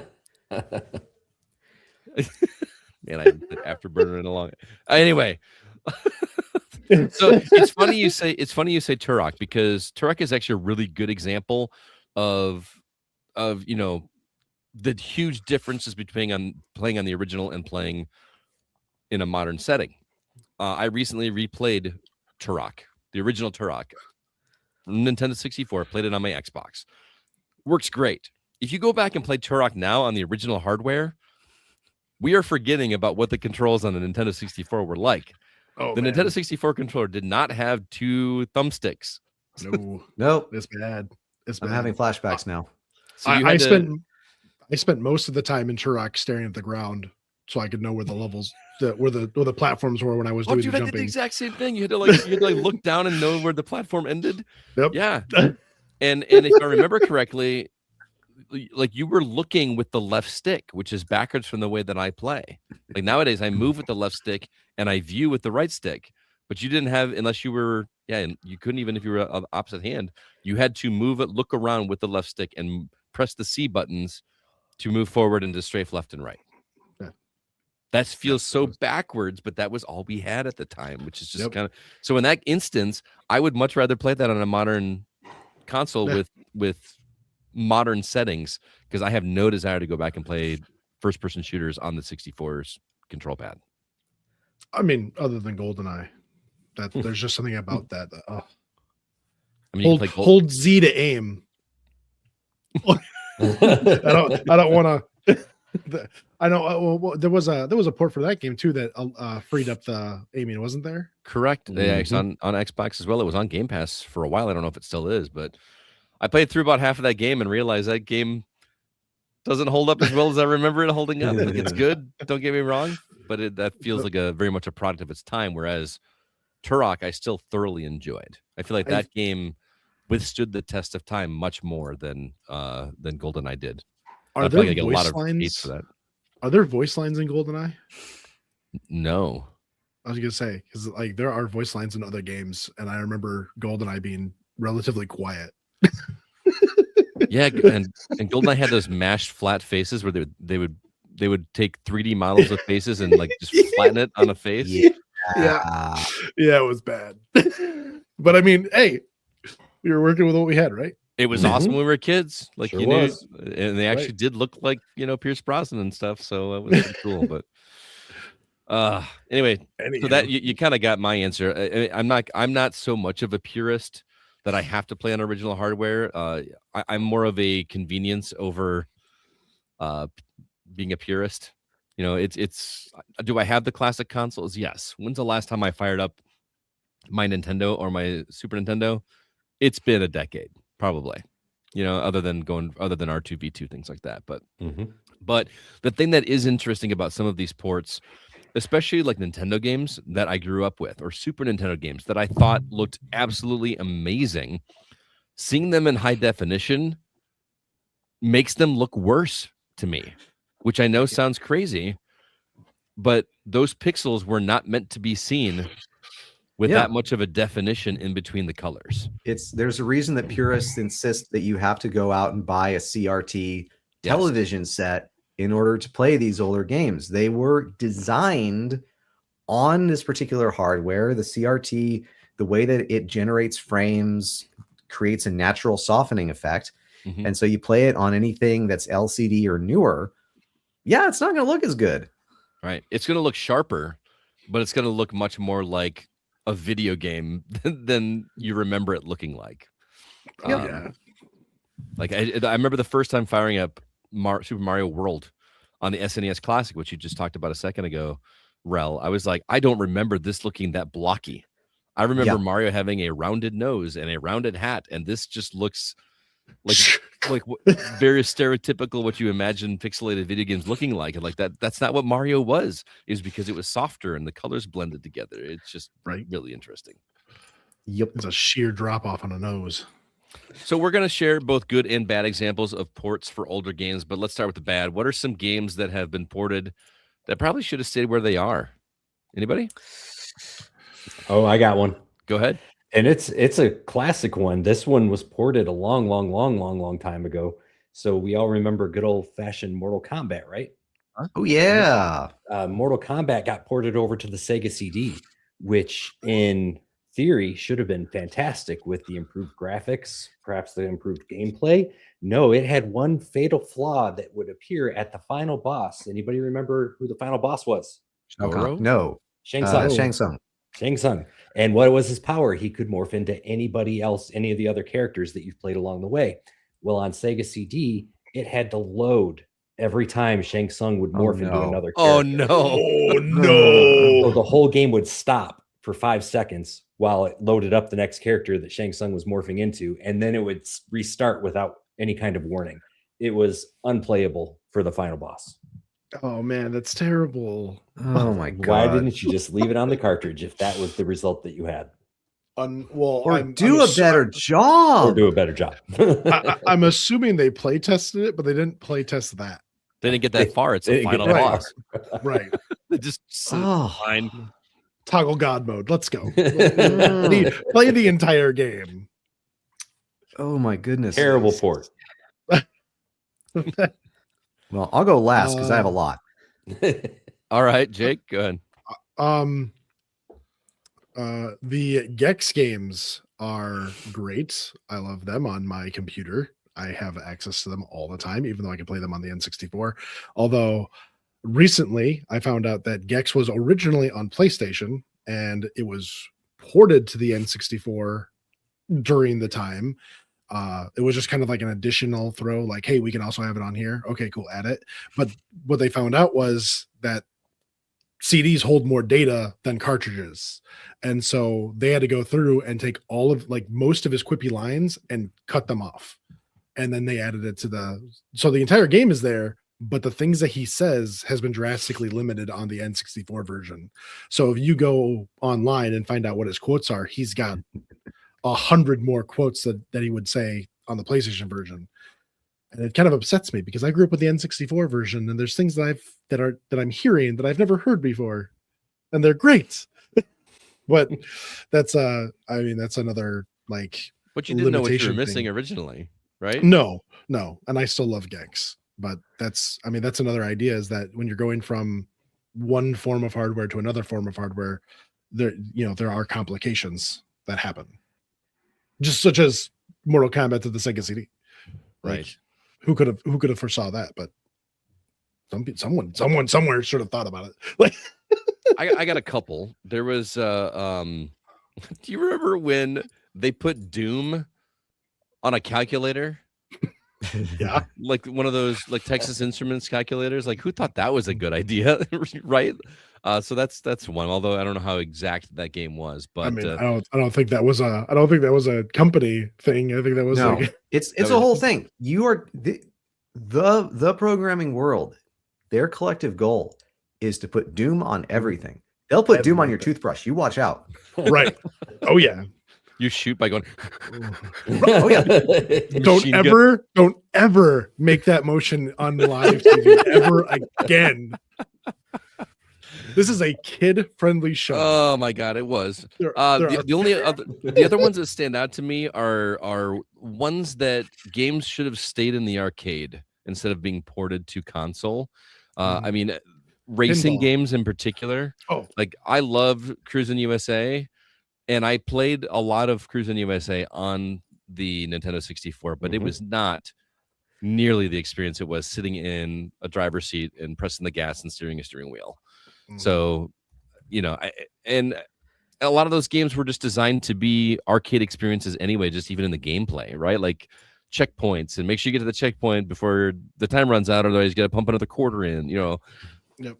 Those don't just belong on a console experience. So those are the big ones for me is a lot of arcade games that just should have stayed in the arcade because they make more sense that way. Racing games in particular, or don't get me wrong, Afterburner was kind of fun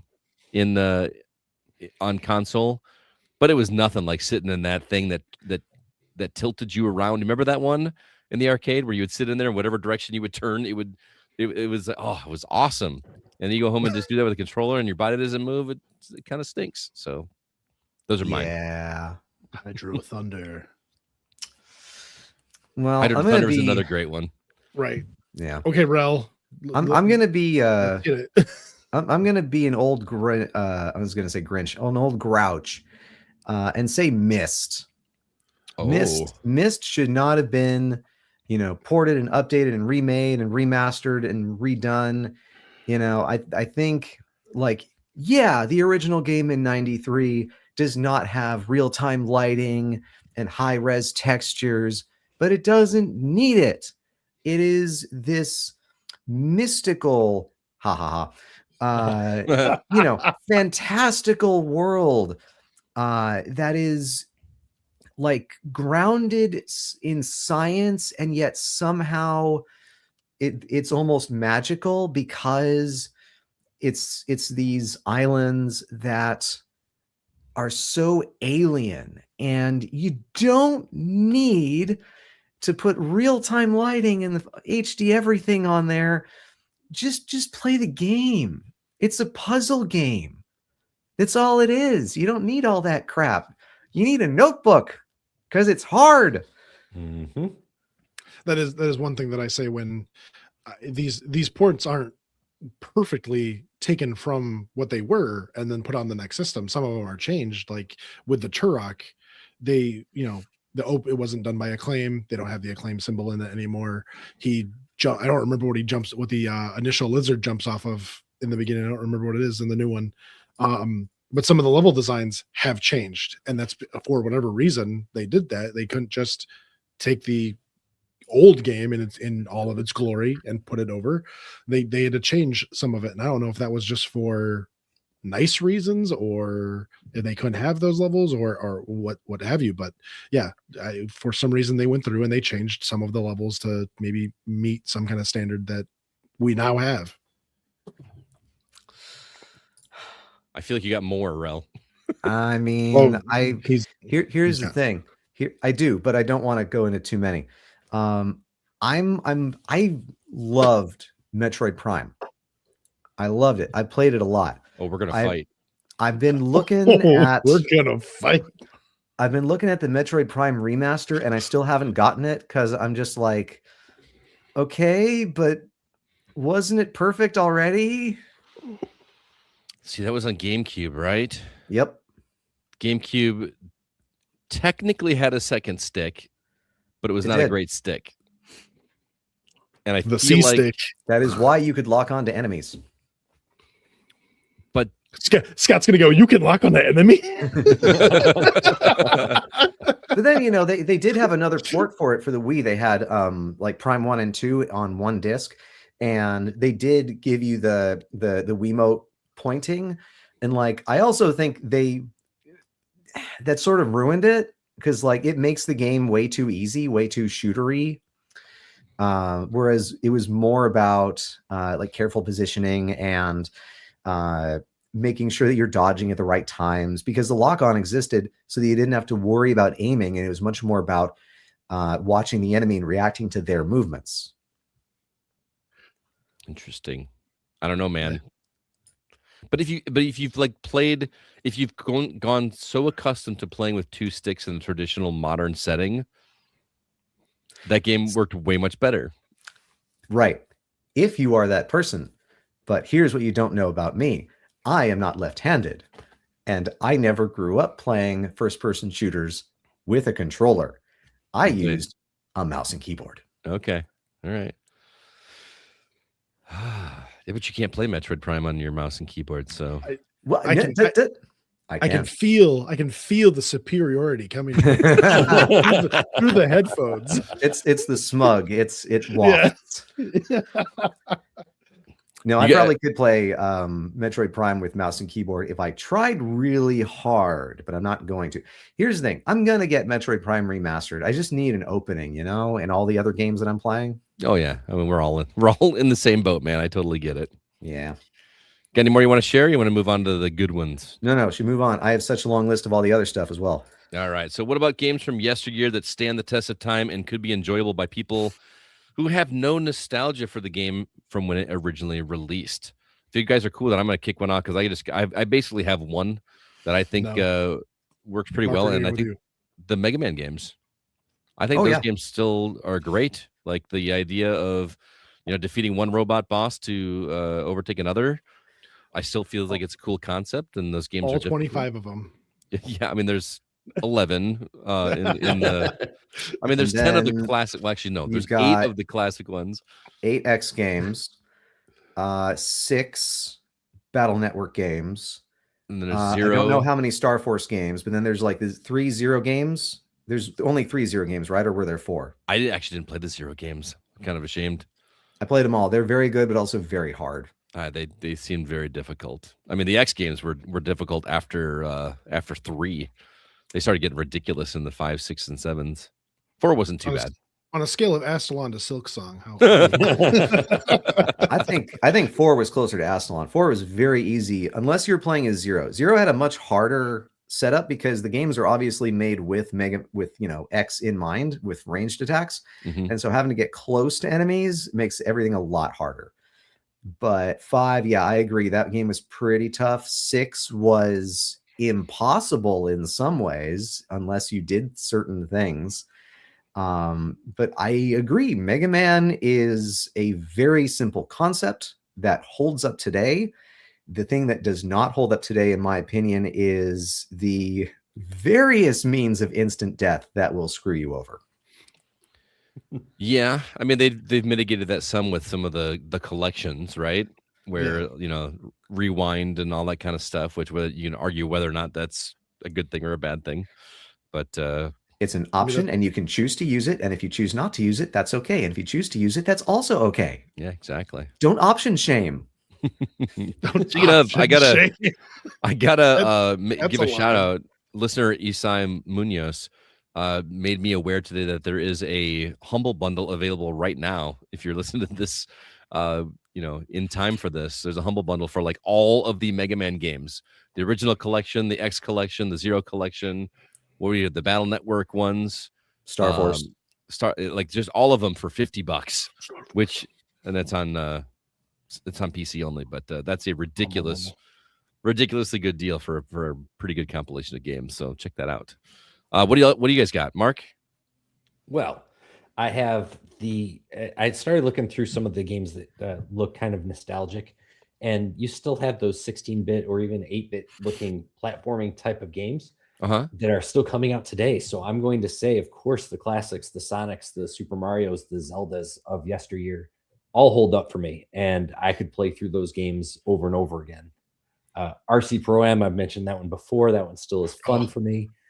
But then I go over to like PC games from the old days, and I still play Backyard Baseball, and I still play Roller Coaster Tycoon, and games like that are still being remade today with hardly any improvements as far as graphics go, and they hold up, and I still have a lot of fun with them. So I think if people are in the mood for something maybe not as in depth, I mean, the games these days certainly seem to be stretched out quite a bit, or give you more abilities than you'll ever need, or in some cases even want.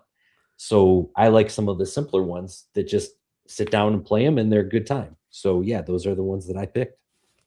Man, I would argue though that the original Legend of Zelda, obviously huge fan. Yeah, it's a little rough, man. You think really someone that doesn't have nostalgia for that game is going to sit down and go, yeah, this game's great? Okay, maybe not great, but it still plays very well, and it looks nice for. No, it does for it.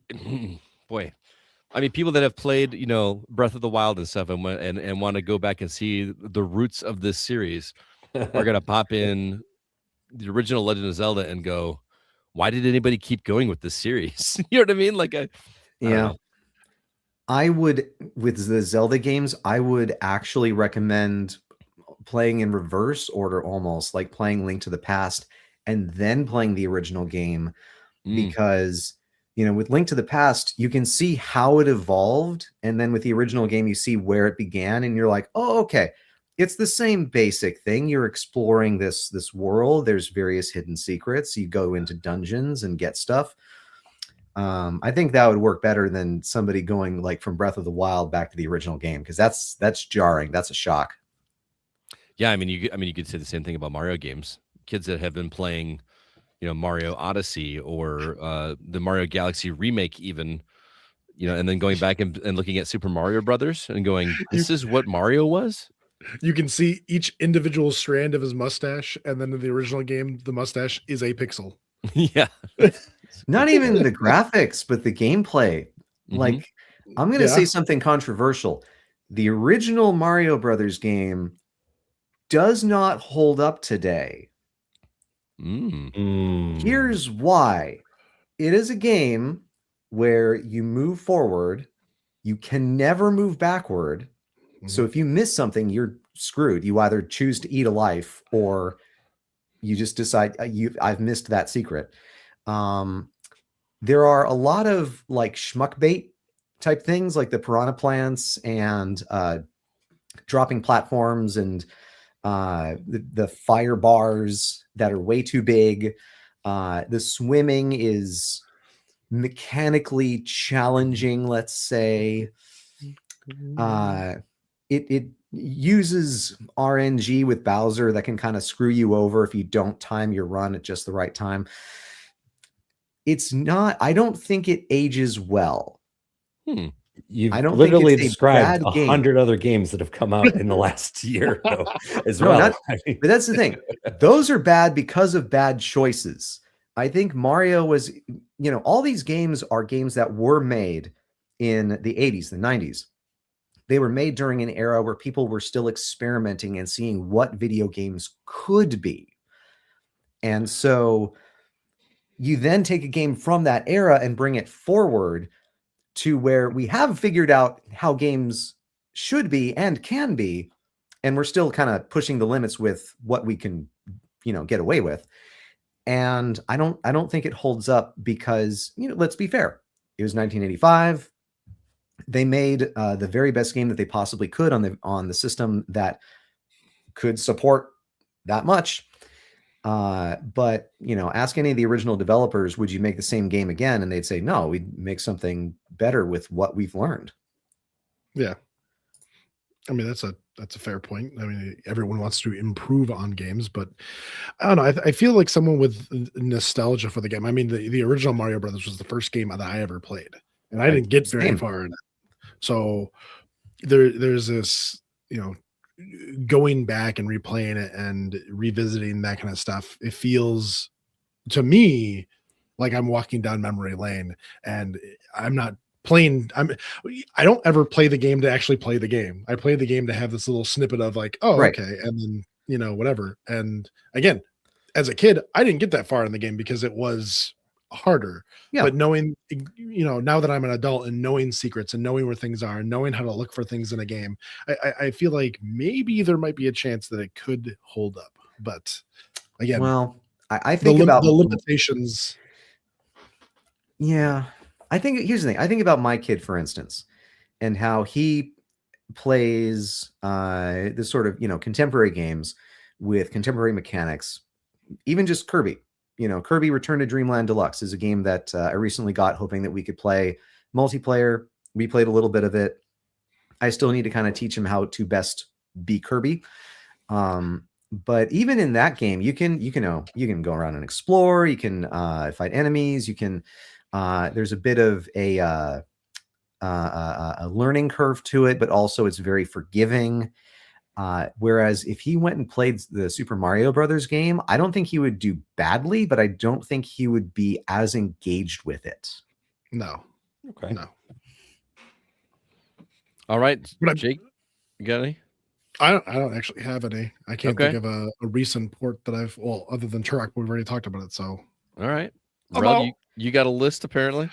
I do. I have a list. I have a very long list, and I don't want to talk about each individual game, but I do want to say in general that I feel like they've held up, but also certain things haven't. And this is also sort of a stealth turn-based combat in RPGs is bad, and we should have recognized that it was bad. All right. Kind of topic. So the recent remakes that I have been playing, and I'm pointing at the screen for our audio listeners. The Lunar games. Yeah, the Lunar games, because they came out with a remake. I played the original Lunar Silver Star Story when I was a teenager. I got that and Eternal Blue. I never played Eternal Blue because reasons. I don't know. I was dumb and a kid. I really liked Lunar 2. I don't know why I didn't play the sequel. But I got it, and now I'm playing through Lunar 2 Eternal Blue. Suikoden 1 and 2, the remastered games. Final Fantasy 1 through 6, the remastered titles. I'm on 4. I went, let's see. I did 2 on Steam like ages ago. So I went 1, 4, because 3 is bad.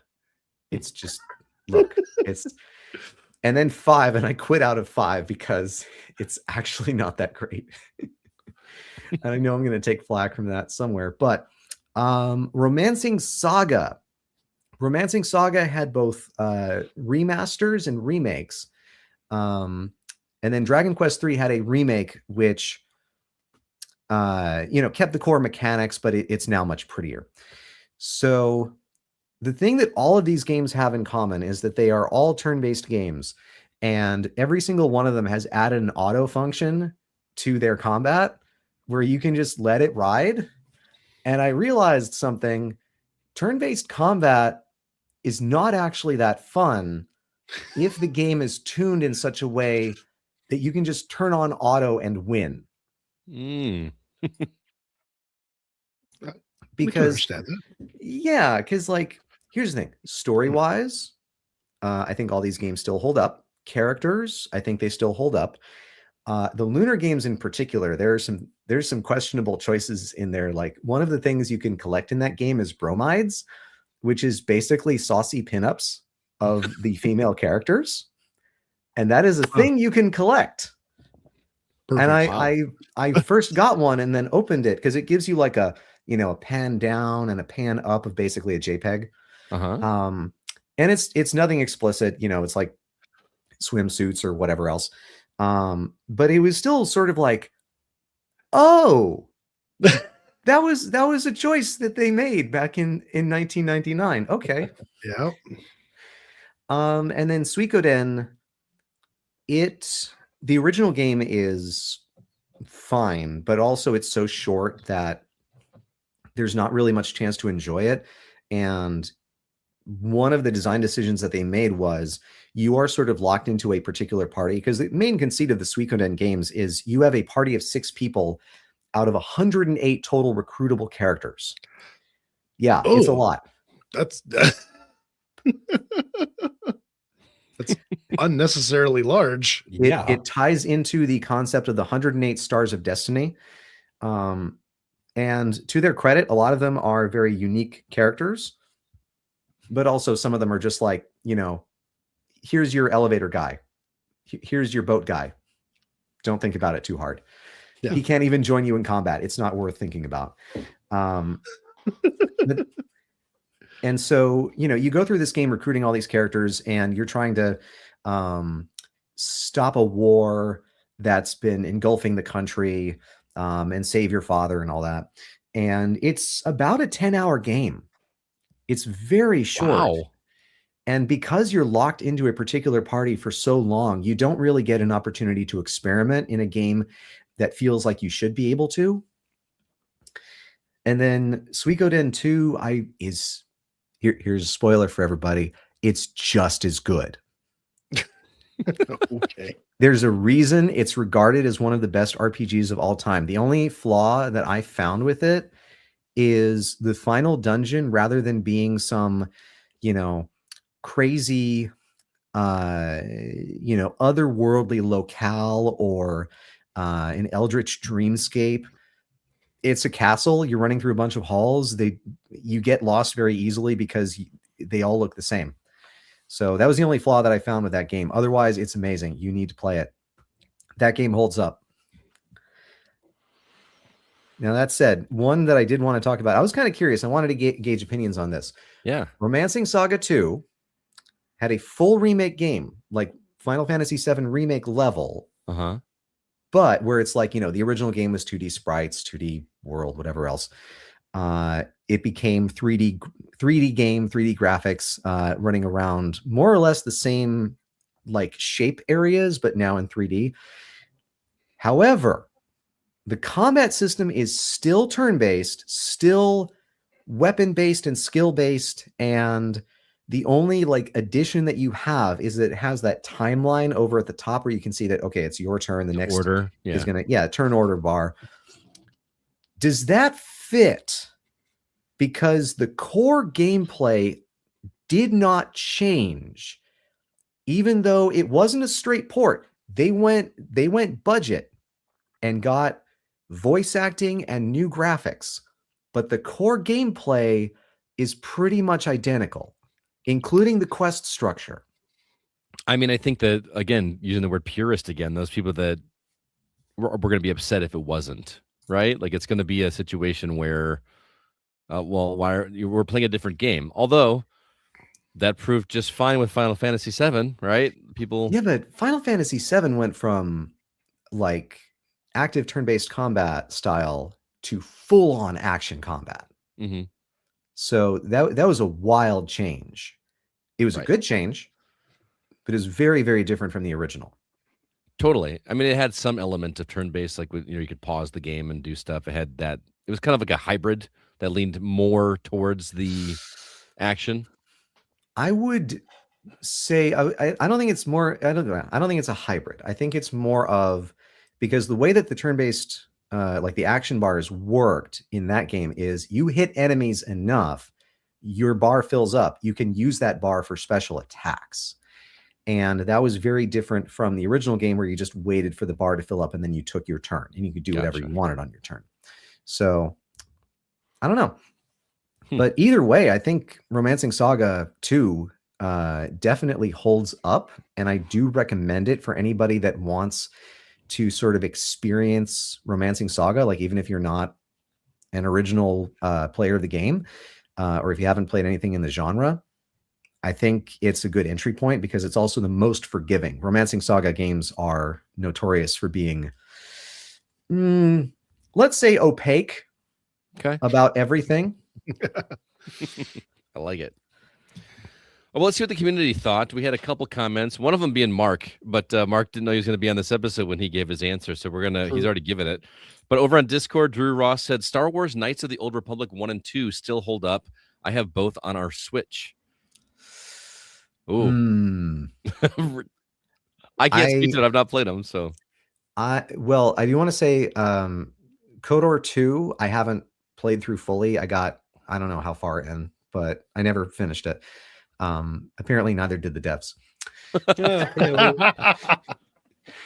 The first game, shots fired.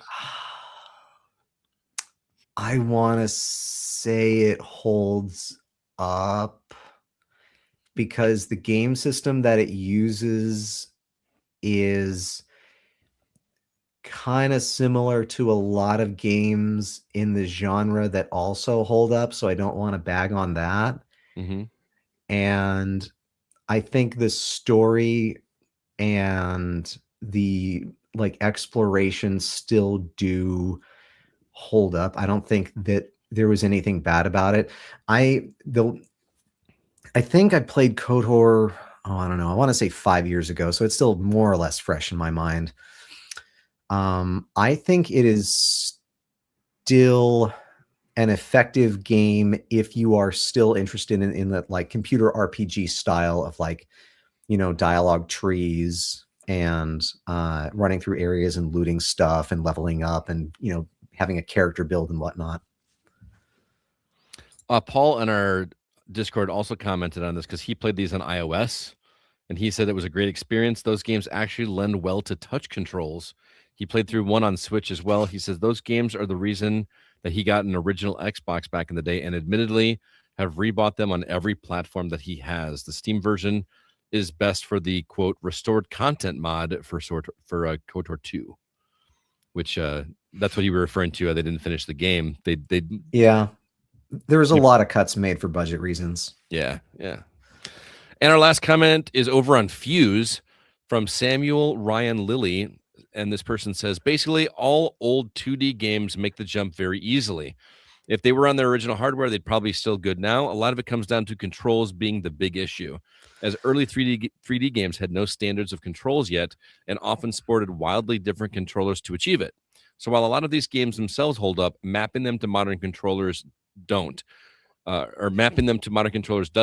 However, one evergreen source of entertainment is Doom, which has been put onto just about every device known to man. Eat your heart out, Snake. So, I mean, that comment goes back to the GoldenEye comment where, okay, aiming is you hold Z, then you move the stick, and then not holding Z, then you move the stick, and then you move. Right. So, yeah, translating that to modern day consoles, now you have two sticks. Now you just are playing the game. Hey, that's not how I remember. I remember there was this little red reticle going around shooting everything for me. Right. Really makes you wonder if that game is just stupid easy now, playing it with correct controls. You know what I mean? Sure it is. Now that you don't have to stop and shoot every time. Yeah, exactly. All right. Well, thanks everybody for the comments, and we appreciate it. It was a really fun topic. Next week's topic, we are going to be talking about overselling games to younger gamers. What we mean by overselling, not actually literally selling, but selling somebody on a game. This game's really great, and then they finally play it, and it's not nearly as good as you sold it to them. We're going to be talking about that with special guest Jed Schaefer, who is also a video game podcaster. Looking forward to that. But was that it is the guy in the beginning that you were talking about? yes, it is. Also, there it is. Got it in. overselling games to kids and then them being not as good. Wasn't that just my childhood? Yeah, pretty much. No, I think it kind of comes Yes. back to like the games that you've missed, like games that you never played this game. You have to play this game, even though you didn't grow up with it, you didn't get to play it. You got to play this now, and then that kid plays it, and it's not nearly as good as it was it was sold. That's the great topic next week. There is a list. Well, that's going to do it for this week's The Gaming Outsider. Thanks so much for listening. This episode was produced by Kevin Honigford. All the music you hear is written and performed by Grant Henry of Stemmage and Metroid Metal. His website, as always, is stemmagemusic.com. Please be sure to email us if you have any questions or concerns. Our address is feedback@thegamingoutsider.com. And join us live most Mondays at 7:30 p.m. Central on YouTube, Twitch, and Facebook. Obviously, that's not going to happen tomorrow, the 16th. So hopefully you're hearing this before then. But most Mondays, yes, we will be there live on YouTube. And thanks to everybody that stopped by today. I didn't expect anybody to pop up because we didn't really put it on the socials until, I don't know, an hour before. An hour before. So, yeah. So, Jacob, before we get out here, you got any parting words or recommendations? There's one thing up here. Where is it? Paul Hines says, XCOM, say it isn't so. I hate that game so much. The original, not the. I like the remakes, the new games that came out like later on in life, but that original game feels so hard to me. Yeah, there's just hours have just been dumped into that game, just trying to figure it out. But no, anyway. All right, Mark, how about you? Finally watched Predator Badlands. Highly recommended. I know I'm only supposed to say one thing, but I'm going to do two. The full cast renditions of the Harry Potter books is going strong. They just released Order of the Phoenix, which is 26 hours long, but worth it. And I'm enjoying every second of it. It's really making my drives to work seem a lot shorter. I'm listening to that. Shame. Well. Yeah. You got two. Terrible. I seriously on the feel show again. like the Harry Potter full cast versions are ruining future audiobooks for me. Yes. They're that well produced. Like, I'm going to go back to other audiobooks when I finish this series and go, you mean there's only one guy reading the entire story? Yep. It's kind of a bummer, but they're so good. I'm doing the watching each movie after I finish it. I'm actually watching oh my gosh, what is the Goblet of Fire? I'm watching that right now just after I finish the book. It's great. The Goblet of Azkaban. Relle, how about you? One thing, I got 50. Oh no. What'd you do? Okay, recently? Okay. Because if it was not recently, I would say everybody should play Outer Wilds, and that's just a general recommendation for everybody in life. But recently, I have gotten into Ponies. It's a show on Peacock, if you got that streaming service. It is about two women who are the wives of a couple of men who are American spies in Russia during the 70s. Wow. Yeah. And one Christmas Eve, their husbands are both killed, and they decide to become spies themselves. They actually do join the CIA in order to investigate their deaths and figure out what happened. And it has Emilia Clarke from Game of Thrones. She is excellent in this. She has what are probably the most expressive eyebrows on the planet. They are 50% of her acting. And she's really, really good. The whole show is really good. It's a spy caper in 1970s Russia. It's fantastic. That is not where I thought that story was going when you called it Ponies. It stands for persons of no interest. Oh, so they are in fact two ponies because they are the wives of the spies. Gotcha. And in 1970s Russia, they weren't concerned about the women. Gotcha. Very interesting. You said it's on Peacock? Yes. All right. Sounds good. Well, that was going to do it. Thank you so much for being here. Relle and Mark, thank you guys so much for joining us. It was a blast getting to talk to you. Definitely. Thanks for having me. Yeah, thanks for having me. Back to the reviews with you. Until next week, I'm Scott Clark with Jacob Gunderson, Marc Szymanski, and Relle, and we are the Gaming Outsider. And remember, there's no such thing as a bad game, just games that aren't for you.